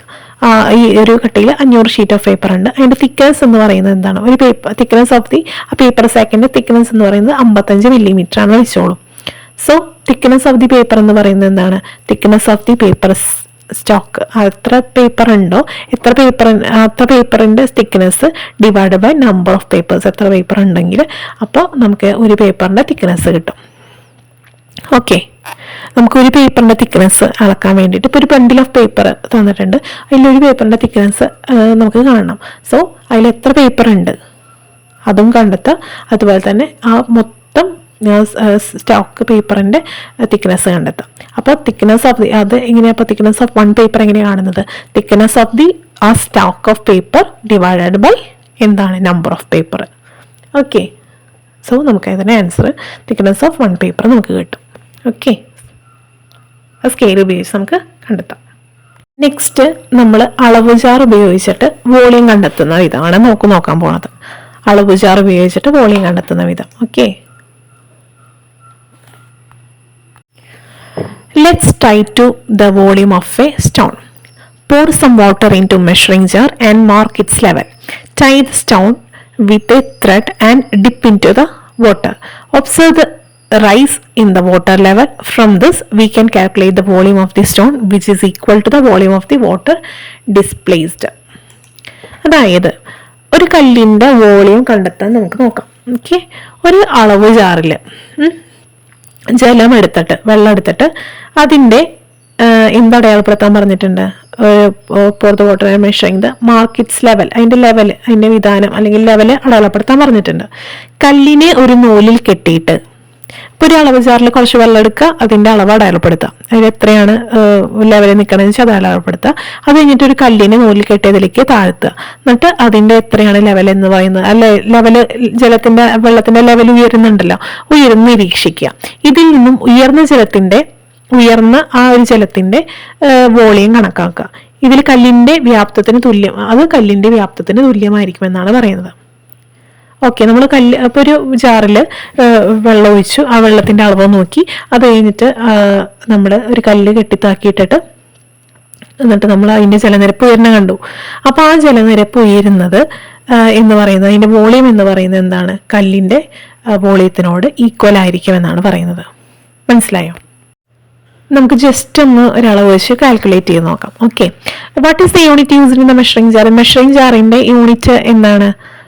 മില്ലി ലിറ്റർ ആണ്. Okay, so what is the least count of the measuring jar? Measuring ജാറിന്റെ ലീസ്റ്റ് കൗണ്ട് എന്ന് പറയുന്നത് 10 മില്ലി ലിറ്റർ ആണ്. ഓക്കെ, അപ്പോൾ നമ്മൾ നോക്കുന്നത് അങ്ങനെയാണ്. Okay, initial water level before dipping the stone. Stone dip ചെയ്യുന്നതിന് മുന്നേ ഉള്ള വാട്ടർ ലെവൽ എത്രയാണ്? 250 ml ആണ്. Water level after dipping the stone 375 ml ആണ്. So volume of the stone എന്ന് പറയുന്നത് 375 - 250 ആണ്. എത്ര? 125 milliliter ആണ്. സോ 125 സെൻറ്റിമീറ്റർ ക്യൂബാണ് അതിൻ്റെ എന്ത് പറയുന്നത് കല്ലിൻ്റെ വ്യാപ്തം എന്ന് പറയുന്നത്. അത് തന്നെയാണ് ഉയർന്ന ജലനിരപ്പിൻ്റെ വ്യാപ്തം എന്ന് പറയുന്നത്. ഓക്കെ, നെക്സ്റ്റ് നമ്മളോട് measuring time using A stop watch. നമ്മളോട് സ്റ്റോപ്പ് വാച്ച് വെച്ചിട്ട് നമ്മളോട് ടൈം മെഷർ ചെയ്യാനെന്ന് പറഞ്ഞിട്ടുണ്ട്. സ്റ്റോപ്പ് വാച്ച് വെച്ചിട്ട് ടൈം മെഷർ ചെയ്യാൻ പറഞ്ഞിട്ടുണ്ട്. അതായത് സ്റ്റോപ്പ് വാച്ച് ഒരു സമയ ഇടവേള നിർണ്ണയിക്കാൻ ഉപയോഗിക്കുന്നു. സ്റ്റോപ്പ് വാച്ച് ഒരു സമയ ഇടവേള എത്ര സമയത്തിനുള്ളിൽ എന്തോരം ചെയ്തു എന്ന് കാണിക്കാൻ ഉപയോഗിക്കുന്ന ആണ് സ്റ്റോപ്പ് വാച്ച് എന്ന് പറയുന്നത്. ചിത്രത്തിൽ കാണുന്നത് പോലെ ലോഹഗോളത്തെ നൂലിൽ കെട്ടിത്തൂക്കുക, ലോഹഗോളത്തെ പിന്നോട്ട് വലിച്ച് സാവധാനം ഇടുക, ചലനം നിരീക്ഷിക്കുക. ഇത്തരത്തിലുള്ള 10 ദോലനങ്ങൾ എടുക്കുന്ന സമയം ഒരു സ്റ്റോപ്പ് വാച്ച് ഉപയോഗിച്ച് കണ്ടെത്തി രേഖപ്പെടുത്തുക. അപ്പൊ 10 ദോലനത്തിന് ആവശ്യമായിട്ടുള്ള സമയം എത്രയാണ് എന്ന് നമ്മളോട് ചെയ്യാൻ പറഞ്ഞിട്ടുണ്ട്. ഈ stopwatch is used to measure time intervals measure ചെയ്യാൻ വേണ്ടിയിട്ടാണ് നമ്മൾ സ്റ്റോപ്പ് വാച്ച് യൂസ് ചെയ്യുന്നത്. As shown in figure, a metal ball using a thread and hang it, pull the ball slightly and release it into oscillator, observe the motion, measure the time taken 10 oscillation using a stopwatch. നമ്മോട് ചെയ്യാൻ പറഞ്ഞിട്ടുണ്ട്. അപ്പോൾ നമുക്ക് എന്താണ് stop watch വെച്ചിട്ട് സമയ ഇടവേള നിർണ്ണയിക്കാൻ ഉപയോഗിക്കുന്ന ഒരു ഉപകരണമാണെന്ന് നമുക്ക് കണ്ടെത്താൻ സാധിക്കും. ഓക്കെ, മനസ്സിലായോ? അപ്പോൾ എത്ര ടൈമിൽ എത്ര ഓസിലേഷൻസ് ഉണ്ടായി, അല്ലെങ്കിൽ 10 ഓസിലേഷൻസിന് എത്ര സമയമെടുത്തു. ഓക്കെ, അങ്ങനെ നമുക്ക് എന്ത് ചെയ്യാൻ സാധിക്കും? നമുക്ക് സ്റ്റോപ്പ് വാച്ച് ഉപയോഗിച്ചിട്ട് സമയം അളക്കാനും സാധിക്കും. ഓക്കെ, ഇനി നമുക്ക് ലെറ്റ്സ് അസസ് എന്ന് പറഞ്ഞിട്ടുള്ള ഭാഗം നോക്കാം. Okay, first question, identify the odd one out in each group and explain common features of the others. ഫസ്റ്റത്തെ എന്താ? കിലോഗ്രാം, കിലോമീറ്റർ, സെക്കൻഡ്, മോള്. ഇതിൽ കിലോമീറ്റർ ആണ് ഇതിൽ ഓഡ് വൺ എന്ന് പറയുന്നത്. അതർ യൂണിറ്റ് എന്ന് പറയുന്നത് SI യൂണിറ്റ് ആണ്. കിലോമീറ്റർ എന്ന് പറഞ്ഞാൽ bigger unit of the length ആണ്. സോ ബാക്കിയുള്ളതൊക്കെ എന്താണ്? SI യൂണിറ്റ് ആണ്. കിലോമീറ്റർ എന്ന് പറയുന്നത് ബിഗ്ഗർ യൂണിറ്റ് ആണ്, ലെങ്ത്തിന്റെ ബിഗ്ഗർ യൂണിറ്റ് ആണ്. നെക്സ്റ്റിലെ time, area, mass, electric current. അതിലെന്താണ്? ഏരിയ ആണ് അല്ലേ. ഏരിയ എന്ന് പറയുന്നത് ഒരു ഡിറൈവ്ഡ് യൂണിറ്റ് ആണ്. Other are basic unit. Okay, നെക്സ്റ്റിൽ metre, kilogram, second, degree Celsius ആണ് അല്ലേ. Other units are SI unit. SI unit of temperature എന്ന് പറയുന്നത് കെൽവിൻ ആണ്. Okay, next question, different units of length are given below, fill in the table. Kilometre, 1 kilometre എന്ന് പറഞ്ഞാൽ എത്ര metre ആണ്? 1000 metre ആണ്. 1 metre is equal to 1000 millimetre ആണ്. Centimetre വെച്ച് പറയുമ്പോൾ 100 centimetre is equal to 1 metre ആണ്. ഓക്കെ, അതും കൂടി നോട്ട് ചെയ്തേക്കാം കേട്ടോ. Next question, convert the following measurements to SI unit without changing their values. Okay, അതായത് താഴെ തന്നിരിക്കുന്ന അളവുകളെ വിലയിൽ വ്യത്യാസം വരുത്താതെ SI യൂണിറ്റിലേക്ക് മാറ്റി എഴുതാൻ പറഞ്ഞിട്ടുണ്ട്. അപ്പോൾ 2000 ഗ്രാം എന്ന് പറയുന്നത് 2 കിലോഗ്രാം ആണ്. 1 hour is equal to 3600 second ആണ്. 1.5 കിലോമീറ്റർ എന്ന് പറഞ്ഞാൽ 15,000 മീറ്റർ ആണ്. 200 സെന്റിമീറ്റർ എന്ന് പറഞ്ഞാൽ 2 മീറ്റർ ആണ്. Okay, different units of mass are given below.